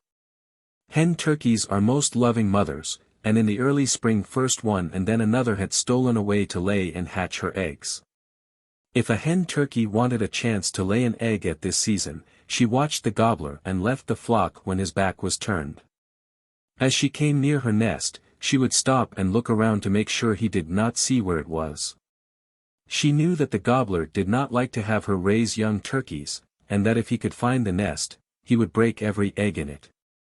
After she had laid her egg, she would wander back in a careless way, quite as though she had only been to the watering trough for a drink. Once the hen turkeys had talked about this when the gobbler could not hear. "It doesn't seem right not to tell him," the youngest had said. "Well, my dear," said another, "it is the only way we can do, if we want to save our eggs and raise our children. Gobblers always act in that way." "Are you sure?" said the young hen turkey. "Sure," was the answer. "You wouldn't be here today if your mother hadn't done as we do." So the youngest hen turkey had changed her mind and hidden her eggs like the rest, for, in spite of aching legs and all that is hard in hatching eggs, hen turkeys always want to raise broods in the springtime. When one of them had laid as many eggs as she wanted to hatch, she began sitting on them, and would not walk with the flock at all. One by one the hen turkeys had done this until the gobbler was left quite alone. He did not like it at all, and wanted more than ever to find and break the eggs. When the turkey chicks were hatched, their mothers kept them out of the gobbler's way, because, you know, he did not like small children and it was better that they should not meet. The hen turkeys were very sorry for him, and often wished that he might watch with them the growth of their piping darlings. To see the tiny feathers push their way through the down and broaden and lengthen until there was no down to be seen, only feathers. It was too bad, yet that was the way in all turkey families, and the gobblers couldn't help disliking the children any more than the hen turkeys could help wanting to sit in the springtime. By another year the gobbler would love the young turkeys dearly. Even now he did not try to strike them, as he might have done a while before. They were afraid of him, yet down in their hearts the brothers all thought that when they were grown up they wanted to be just like him and strut around with their wings trailing, their tails spread, their necks drawn back, and their feathers ruffled. Then, they thought, when other people came near them, they would puff and gobble and cry, "Get out of my way." They tried it once in a while to see how it would seem, but they were still slender and their voices were not yet deep enough. The sisters laughed at them when they did this, and that made them feel very uncomfortable. The long, limp red wattles that grew out between their eyes became redder and redder as they swung to and fro under their short, thick bills. "Just wait," said one young fellow to another. "Just you wait until I am really grown up and strut before your sister next spring. I don't think she will laugh at me then." And he comforted himself by eating fully twice as much grain as he should have done. The farmer's little girl came into the farmyard, and all the fowls stopped eating to look at her. She was so young that she had never before been out there alone. Her father had brought her in his arms, and she had laughed with delight and clapped her little hands when the farmyard people passed by her. Now she had slipped out of the house and stood in the sunshine smiling at every one. She came without a cap, and the wind blew her soft yellow curls around her rosy face. It fluttered her red dress, too, and the gobbler saw it and became exceedingly angry. "Red, red, red," he cried. "Why in the world did she wear red? I hate it." He stalked toward her in his most disagreeable way, and you could tell by the stiff brushing of his wing tips on the ground that he was very angry. "Get away from here," he cried. "This is my home and little girls can't wear red dresses when they visit me. Pfffff. Get away." The little girl turned to run as the big gobbler came puffing toward her. In her fright she stumbled and fell, and he hurried forward to strike her. The black Spanish cock began to ruffle his neck feathers and stretch his head forward. He did not mean to have their visitor treated so. He ran between the gobbler's feet and they tumbled over together. The little girl picked herself up and hurried into the house. If the gobbler was angry before, he was much more so after his fall. "What do you mean, sir," he said, "by tripping me?" "And what do you mean," said the black Spanish cock, "by knocking me over?" "Pfffff. You were under my feet. Errou. You were over my head." Now nobody had dared to disagree with the gobbler in so long that he did not know what to make of it, and when the Shanghai cock strolled over to help his friend, the gobbler was fairly sputtering with rage. "Ah, gobbler," said the Shanghai, "wonder what has become of the little girl? It was nice of her to come out here, and I wish she had stayed longer." "I told her to get away," was the answer. "She had on a red dress. I chased her. I always have chased anybody who wore red, and I always shall. It's my way." "Is it your way, too, to be cross whenever you feel like it?" "Of course. I wouldn't be cross when I didn't feel like it," answered the gobbler. "Some of us are not cross when we do feel like it," said the Dorking cock. "I am always happier for keeping my temper when I can." "Pfffff," said the gobbler. "That is not my way. I say right out what I think, and then I am all right again and forget all about it." "Humph," said the bantam hen. "I wonder if the other people forget as soon. It would do him more good to remember it and feel sorry. He needs a lesson." Then she stalked up to him, looking as brave as you please, although she was really quite frightened. "I never noticed it before," she cackled, "but the tuft of hairy feathers on your breast is dreadfully ragged. And what very ugly-looking feet you have. If I were going to have any webs between my toes I should want good big ones like those of the ducks and geese, not snippy little halfway webs like yours. I hope you don't mind my speaking of it. I always say what I think. It's just my way, and I never remember it afterward." She gave a graceful flutter and a queer little squawk, and was off before the gobbler got over his surprise. Fowls do enjoy a joke, and now the Dorking cock took his turn. "I've always wanted to know how you spread your tail in that fashion. It's a good time to see." He walked up beside the gobbler and pecked and pulled until 3 feathers lay on the ground. "Ah," said the Dorking cock, "I see I loosened some of your tail feathers. I hope you don't mind. It is just my way, when I want to know about anything, to find out as soon as I can." And so one fowl after another teased and troubled the gobbler, and explained afterward that it was just their way. Then they laughed at him and ran off. It would be nice if one could say that the gobbler never again lost his temper, but he did, a great many times, for he should have begun to master it when he was a chick. But one can tell truly that he never again excused his crossness by saying that it was only his way. The youngest duckling in the poultry yard had always known that this was no excuse at all, and that if people have disagreeable habits which make others unhappy, it is something of which they should be much ashamed. The Bragging Peacock. The farmyard people will never forget the coming of the peacock, or rather they will never forget the first day that he spent with them. He came in the evening after all the fowls had gone to roost, and their 4-legged friends were dozing comfortably in meadow and pasture corners, so nobody saw him until the next morning. You can imagine how surprised they were when a beautiful great fowl of greenish-blue strutted across the yard, holding his head well in the air and dragging his splendid train behind him. The fowls were just starting out for their daily walks, and they stopped and held one foot in the air, and stared and stared and stared. They did not mean to be rude, but they were so very much surprised that they did not think what they were doing. Most of them thought they were asleep and dreaming, and the dream was such a beautiful one that they did not want to move and break it off. They had never seen a peacock and did not even know that there was such a fowl. A lamb by the pasture fence called to his mother. "Ba ba," cried he. "One of the cloud birds is walking in the farmyard." He was thinking of the night of the storm, when all the sheep and lambs huddled together in the meadow and watched the clouds, and thought that they were birds and dropped shining worms from their beaks. Then the peacock, who understood the sheep language perfectly, said, "Peon. I am no cloud bird. I am a peacock." He said this in a very haughty way, as though to be a peacock were the grandest thing in the world, far better than having one's home in the sky and bringing showers to refresh the thirsty earth people. The turkey gobbler never could stand it to have others speak in that way when he was around, so he thought he would show the newcomer how important he was. He drew up his neck and puffed out his chest. He pulled his skin muscles by thinking about them, and that made his feathers stand on end. Next he dropped his wings until their tips touched the ground, then he slowly spread his tail. "Pfffff," said he. "I am no peacock. I am a turkey gobbler."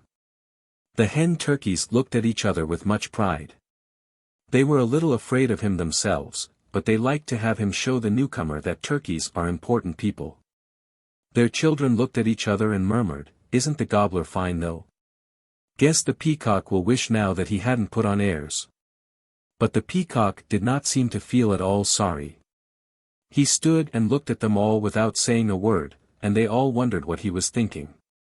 Then a duckling who stood near him exclaimed, "Look at his train. Oh, look at his train." Everybody looked and saw all those beautiful long feathers rising into the air. Up and up they went, and spreading as they rose, until there was a wonderful great circle of them back of his body and reaching far above his head.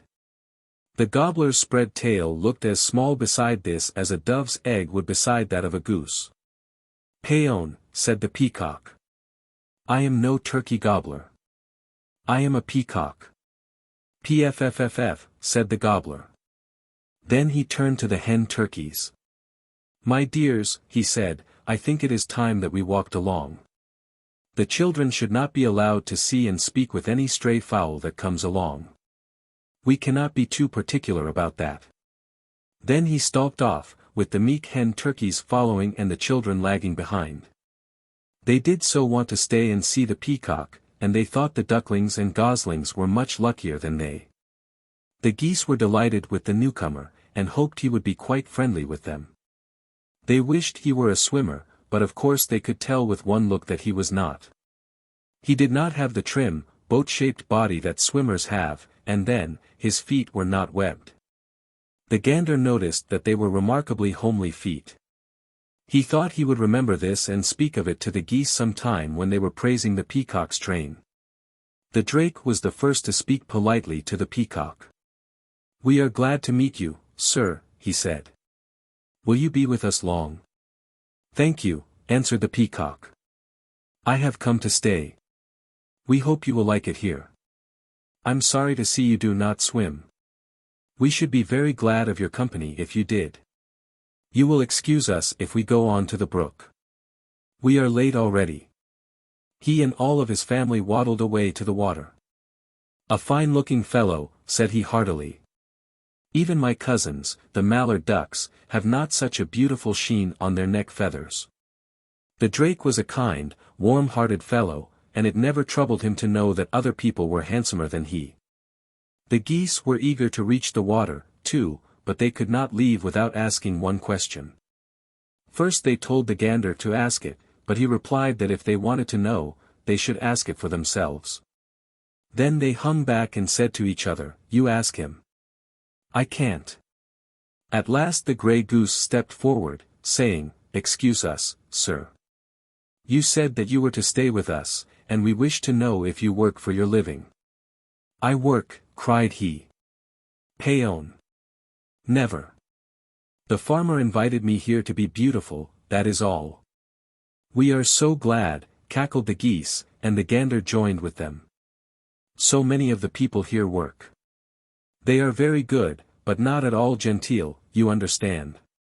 "And don't you do anything?" asked the peacock. "I thought geese grew feathers for beds and pillows. It seems to me you look rather ragged. Haven't you been plucked?" This was very embarrassing to the geese.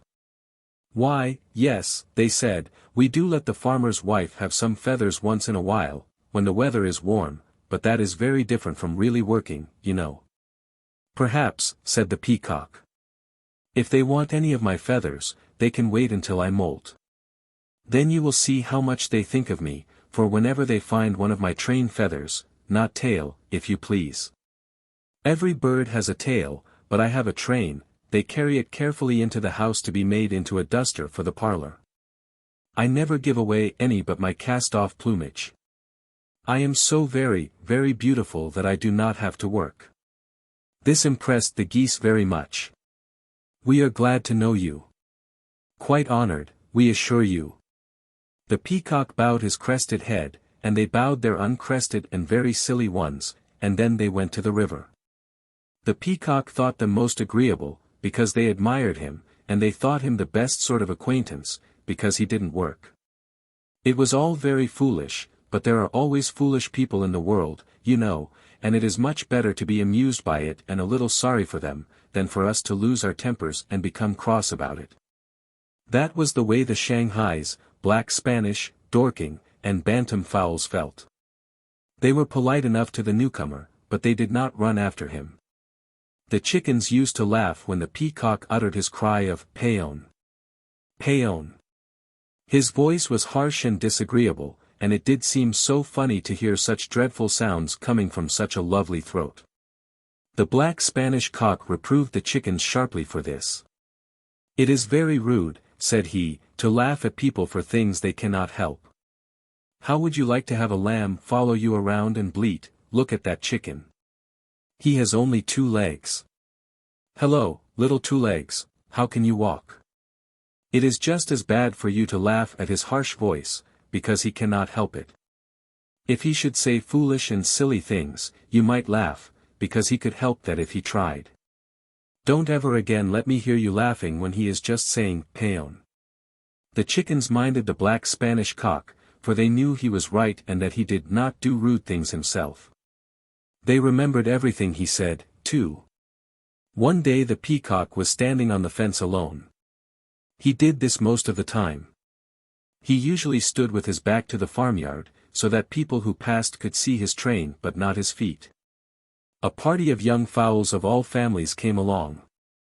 Their mothers had let them go off by themselves, and they stopped to look at the peacock. "I do think you have the most beautiful tail, sir," said a duckling, giving her own little pointed one a sideways shake as she spoke. "Please call it my train," said the peacock. "It is beautiful and I am very proud of it. Not every fowl can grow such a train as that." "Oh, dear, no," giggled a jolly little bantam chicken. "I'd grow one in a minute if I could." This made all the other young fowls laugh, for they thought how funny the little brown bantam would look dragging around a great mass of feathers like that. The peacock did not even smile. He never understood a joke anyway. He was always so busy thinking about himself that he couldn't see the point. Now he cleared his throat and spoke to the bantam chicken. "I hope you don't think that I grew my train in a minute," said he. "It took me a long, long time, although I kept all the feathers going at once." "Look at his crest," exclaimed one young turkey in his piping voice. The peacock turned his head so that they could see it more plainly. "That is a crest to be proud of," he said. "I have never seen a finer one myself. Have you noticed the beauty of my neck? Charming! Wonderful! Beautiful!" exclaimed the young fowls. Just then one of the spoiled dove children flew down from the barn roof and sat beside the peacock. "What homely feet you have," this squab exclaimed. "Are you not dreadfully ashamed of them?" The young fowls thought this rude. Not one of them would have said it. The peacock became very angry. "I know my feet are not so handsome as they might be," he said, "but that is no reason why I should be ashamed of them. I couldn't help having that kind of feet. They run in my family. I don't feel ashamed of things I can't help." The young fowls felt so uncomfortable after this that they walked away, and the squab flew back to the dovecote. For a time nobody spoke. Then a gosling, who had heard her mother talk about the peacock, said, "I should think he would be proud of his train, and his crest, and his neck, and everything. Everything except his feet, giggled the bantam chicken, and you know he couldn't help having them. I wonder if he could help having his train, and his crest, and his neck, and everything, said a young turkey. They all stopped where they were. We never thought of that, they cried. We never thought of that. Let's go and ask the blind horse, said a duckling. He is a good friend of mine, and he knows almost everything. They stalked and waddled over to the blind horse, and the duckling told him what was puzzling them. The blind horse laughed very heartily. So the peacock is proud of having grown such a fine train and crest, but he isn't ashamed of his homely feet, because he couldn't help having those. There is no reason for either pride or shame with the peacock. He has just such a body as was given him, and he couldn't make one feather grow differently if he tried. I don't see what anybody can be proud of, then, said a gosling sadly, for, you see, she wanted to be proud of something. Be proud of what you have done yourself, said the blind horse gently. Be proud of keeping clean, or of telling the truth, or of speaking pleasantly when things go wrong. There are plenty of chances to be proud in a good way, if one must be proud.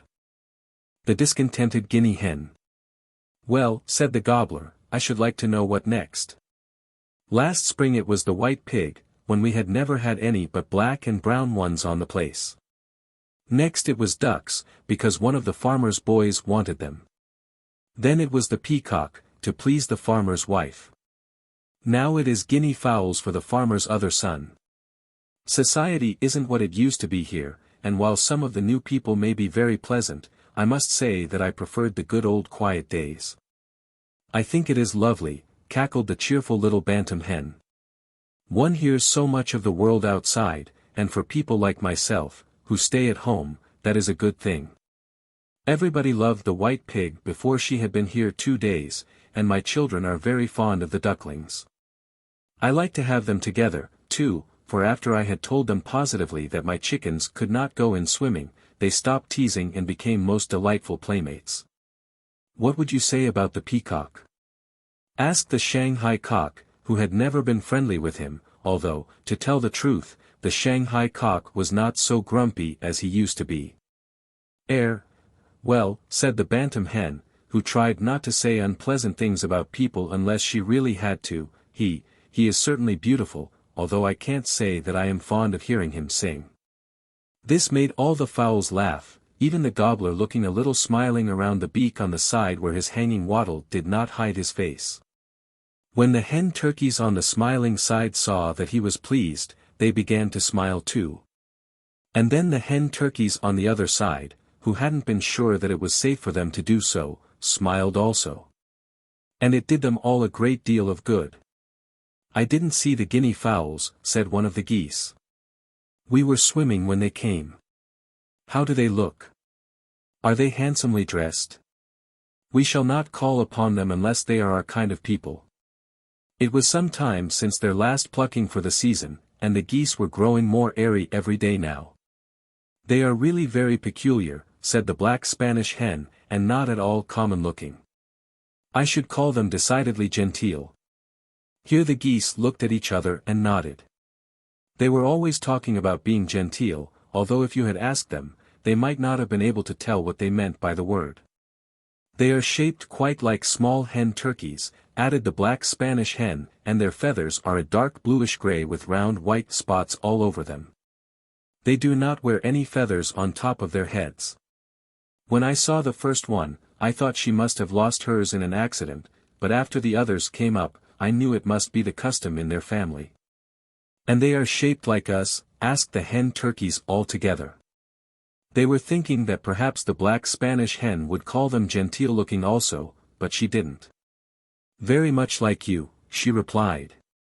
In fact, I think they said something about being related to your family, although I am not sure. Do you remember, dear? She said, turning to the black Spanish cock. Certainly, he answered. The guinea hen with the orange-colored legs said that their family was related to both the turkeys and the peacocks, and that they were pleased to see members of those families here.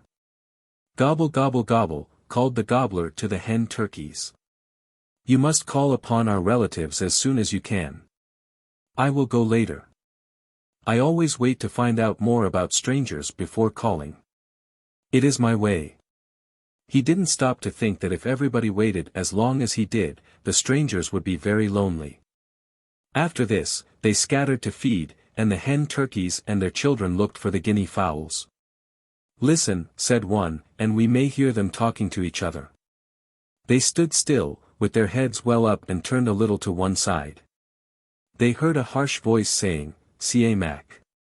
Ca mac," and as none of their old friends ever said, "Ca mac," they knew at once that it was one of the newcomers. They walked around the corner of the sheep shed, and there found them, a guinea cock and 2 guinea hens. One of the guinea hens had orange-colored legs, while the others had dark grayish-brown ones. "Good morning," said the hen turkeys. "Are you the guinea fowls?" "We are," said the one with the bright-colored legs, "and you are the turkeys, are you not?" "We are the hen turkeys," said they, "and these are our children. The gobbler didn't feel that he could come with us this morning, but he will come later. He got very tired in grasshopper season and is hardly over it yet." "That is too bad," said the guinea cock politely. "We hope you will soon be better. It is a hard time for all turkeys, so much running to and fro, besides the stretching of the neck whenever a grasshopper comes near."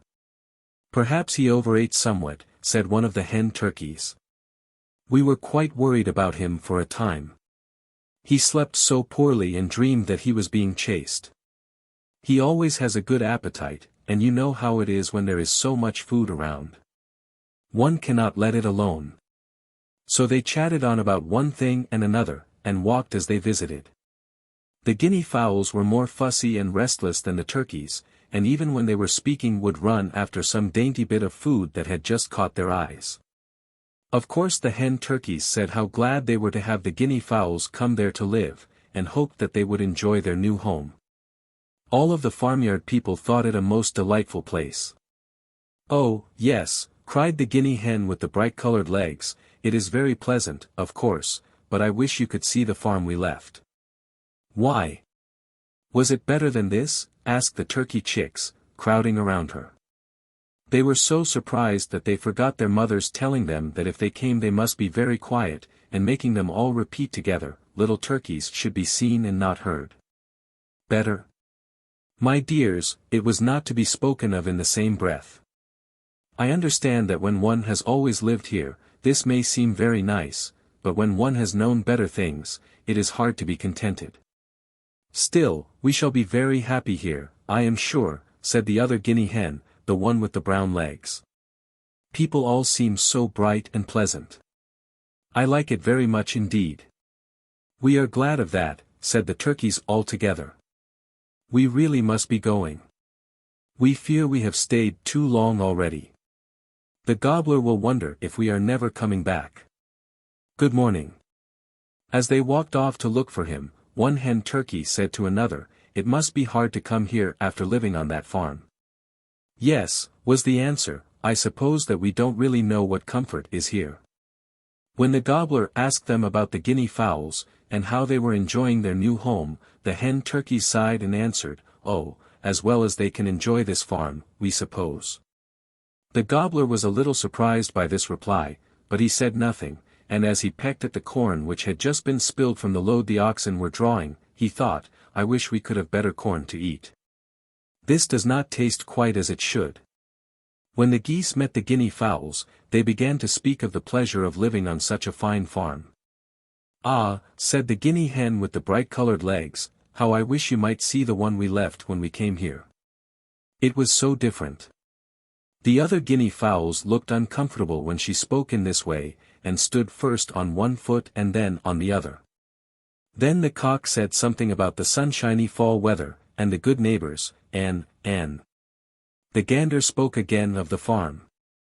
"It is not all that we could wish," said he, "still there are some good things about it. There are several swimming places which are fine and cold in winter. If it were only better cared for," said the gray goose. "I had a dreadful time a while ago, when I tried to get through a hole in the fence. I don't remember what was the matter with the hole, and perhaps I never knew, but the farmer should have such things fixed. My neck was lame for days afterward, and he was wholly to blame.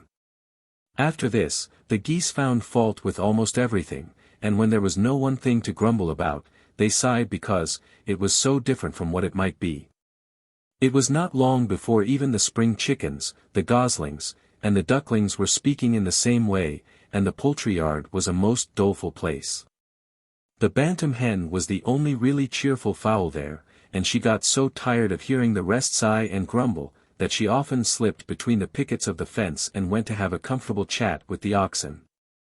One day she fluttered toward them in a most excited manner. "Do I look nearly crazy?" said she. "I feel so. Ever since our last storm, the guinea fowls have been shut in with us, and I would give half of my tail feathers if they had never come here. That one with the orange-colored legs can't see good in anything, and all of our steady, sensible fowls have heard it until they begin to believe that this farm is a wretched place." "What do they do?" asked the nigh ox, who always enjoyed hearing the bantam hen talk. "Do?" said she, shaking her dainty little head. "They don't do much of anything. That is what is the matter, and the young fowls are the worst of all. You know how it used to be at feeding time. We all fluttered and squabbled for the first chance at the food.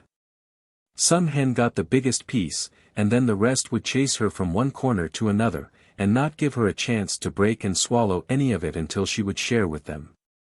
It was great fun, and we never left a scrap uneaten. Now, what do you think?" "Can't imagine," exclaimed the oxen in one breath.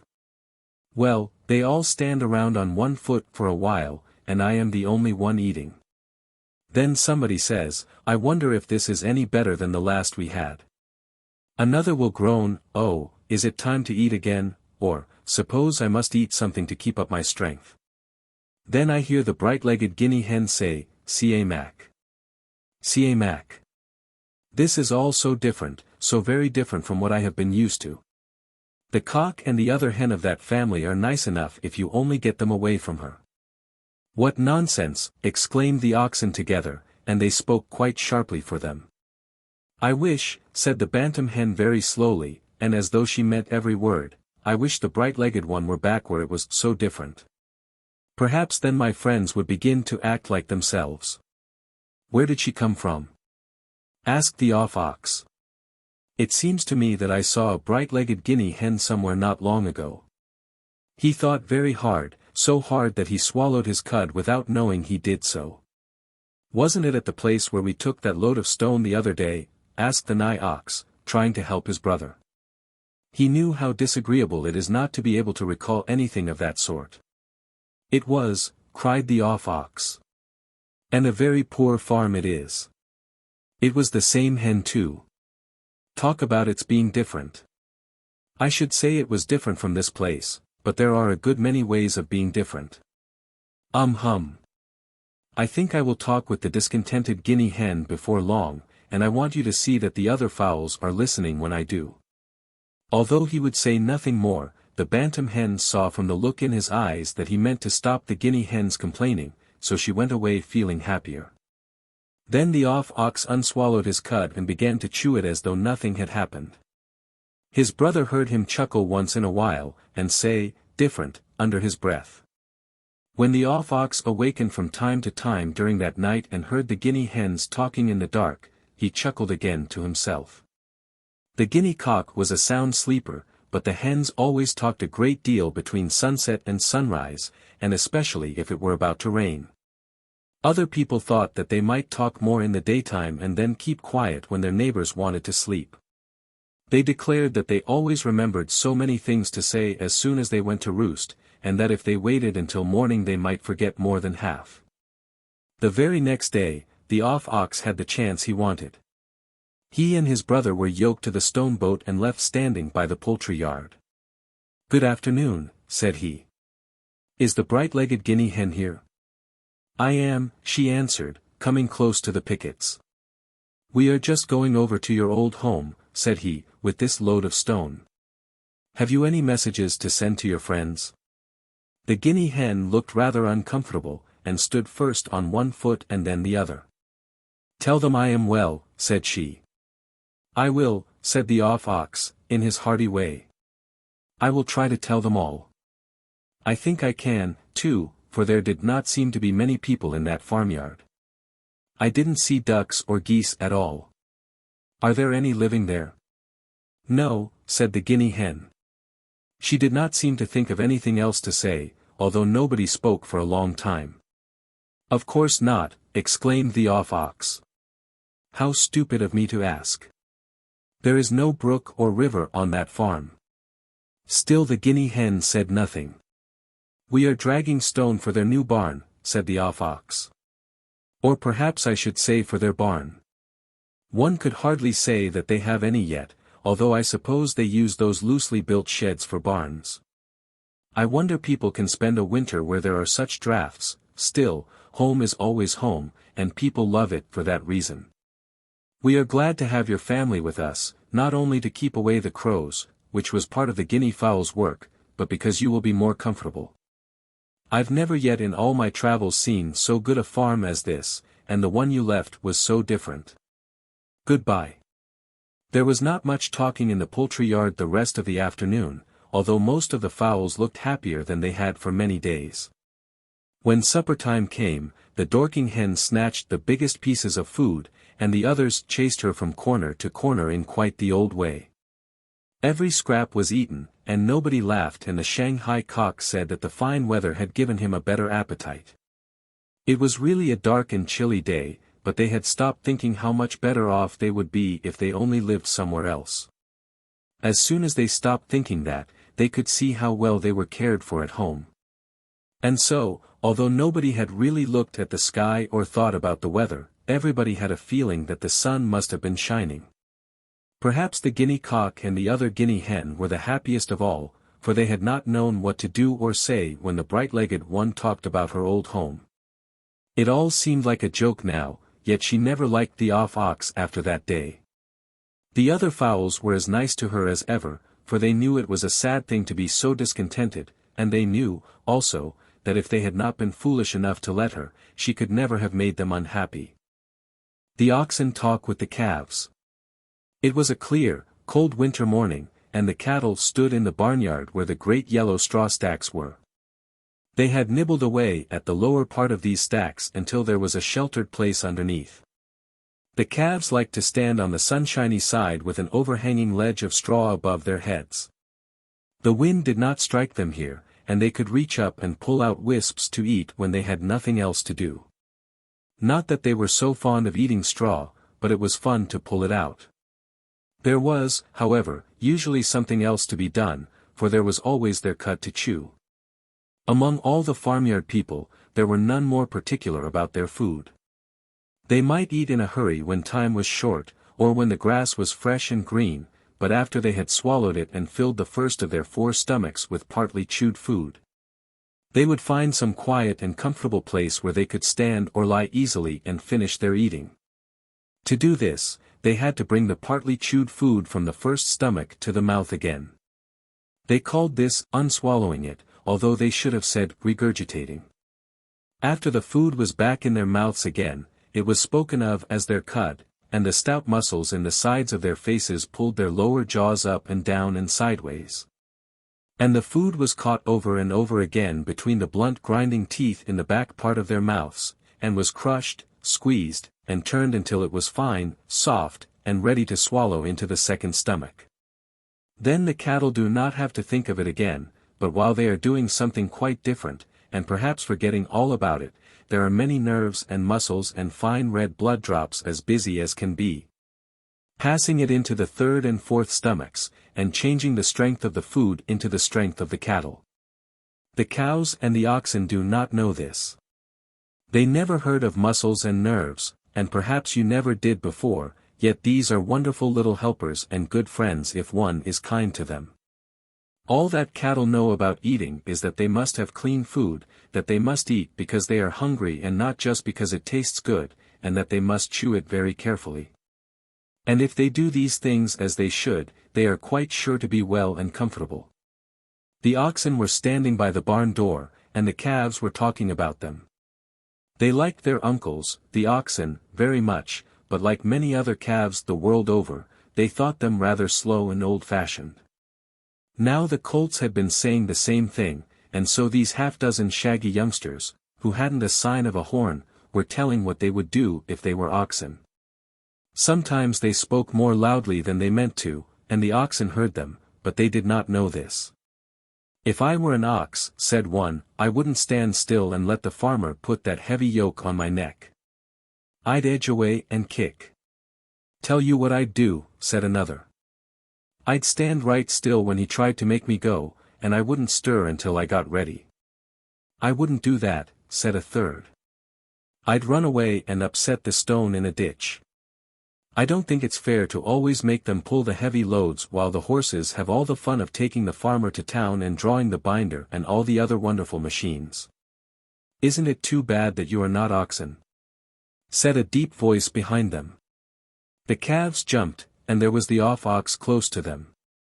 He was so near that you could not have set a chicken coop between him and them, and he had heard every word. The calves did not know where to look or what to say, for they had not been speaking very politely. The one who had just spoken wanted to act easy and as though he did not care, so he raised one hind hoof to scratch his ear, and gave his brushy tail a toss over one flank. "Oh, I don't know," said he. "I used to talk in just that way when I was a calf," said the off-ox, with a twinkle in his large brown eyes. "All calves think they'll do wonders when they're grown." "I know, I thought so," said the nigh ox, who had followed his brother. "Well, if you wanted to," asked the red calf, "why don't you do those things now?" The others wondered how he dared to ask such a question. "It doesn't pay," said the nigh ox. "Do all your frisking in playtime. I like fun as well as anybody, yet when our yoke is taken from its peg, I say business is business, and the closer we stick to it the better. I knew a sitting hen once who wanted to see everything that happened. She was always running out to see somebody or other, and sometimes she stayed longer than she meant to. I told her she'd better stick to her nest, and she said she didn't believe in working all the time." "How soon did her chickens hatch?" asked the calves all together. "Never did hatch, of course," chuckled the nigh ox. "She fooled herself into thinking she was working, and she made a great fuss about her legs aching and her giving up society, but she couldn't fool that nestful of eggs. They had gotten cold and they knew it, and not one of them would hatch." "Wasn't she ashamed then?" asked the calves. "Didn't act so," snorted the nigh ox. "Went around talking about her great disappointment, and said she couldn't see why the other hens had so much better luck." The off-ox chuckled. He told her that he guessed it might have been something besides bad luck, and that the next time she'd better stay on her nest more.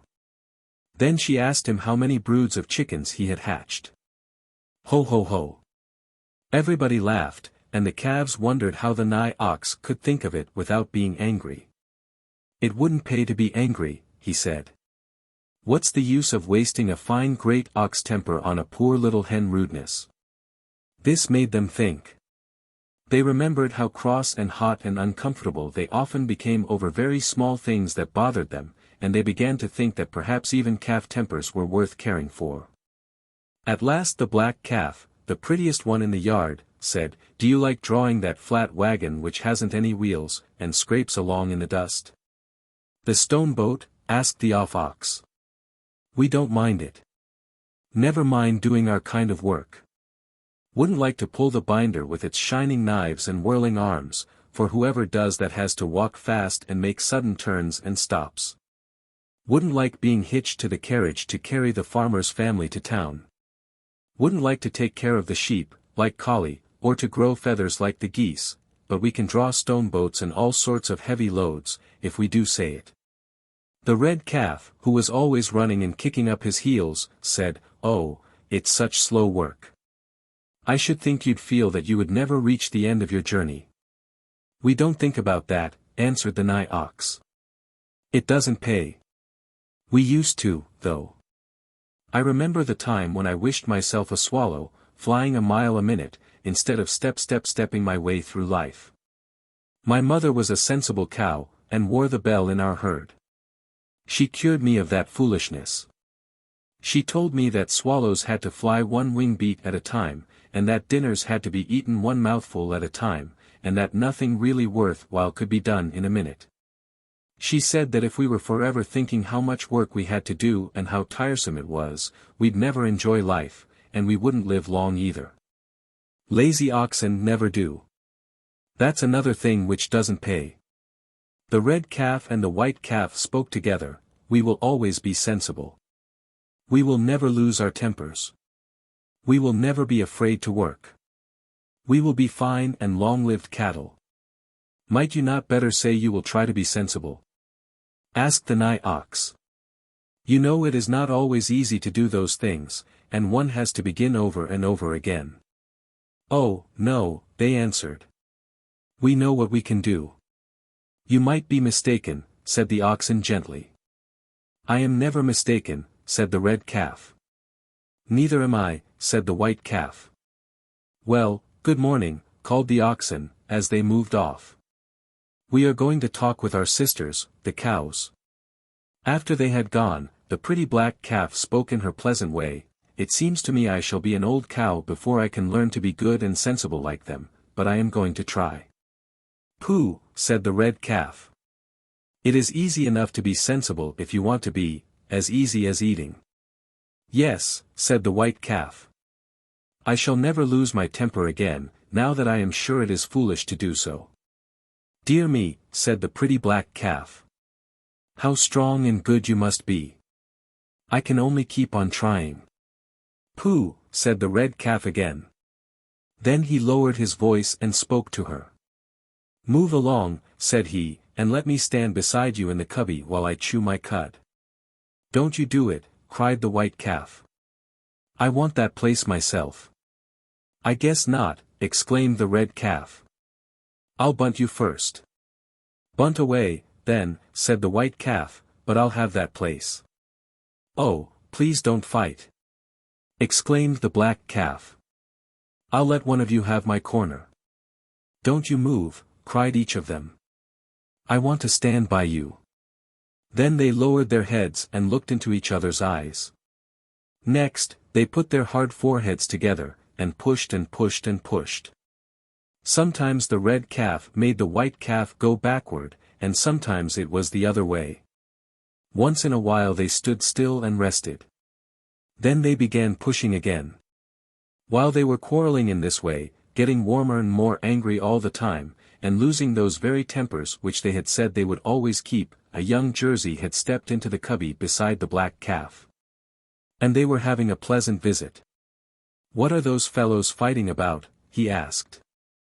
The black calf smiled a funny little smile. They are fighting, said she, to see which one shall stand in the cubby with me and chew his cud. The Jersey calf was a shrewd young fellow of very good family. Perhaps, said he, I ought to stay and guard the place until it is decided who shall have it. I wish you would, said she. And that was how it happened that the two calves who lost their tempers had a cross, tiresome, and uncomfortable day, while another had the very corner which they wanted. When night came, they grumbled because the Jersey calf had come out ahead of them, and they thought it very strange. But it was not strange, for the people who are quiet and good-natured always come out ahead in the end. And the people who are so very sure that it is easy to be good when they really want to, are just the very ones who sometimes do not want to when they should. The black calf was right. The only way to be sensible and happy is to try and try and try, and it does pay. The end.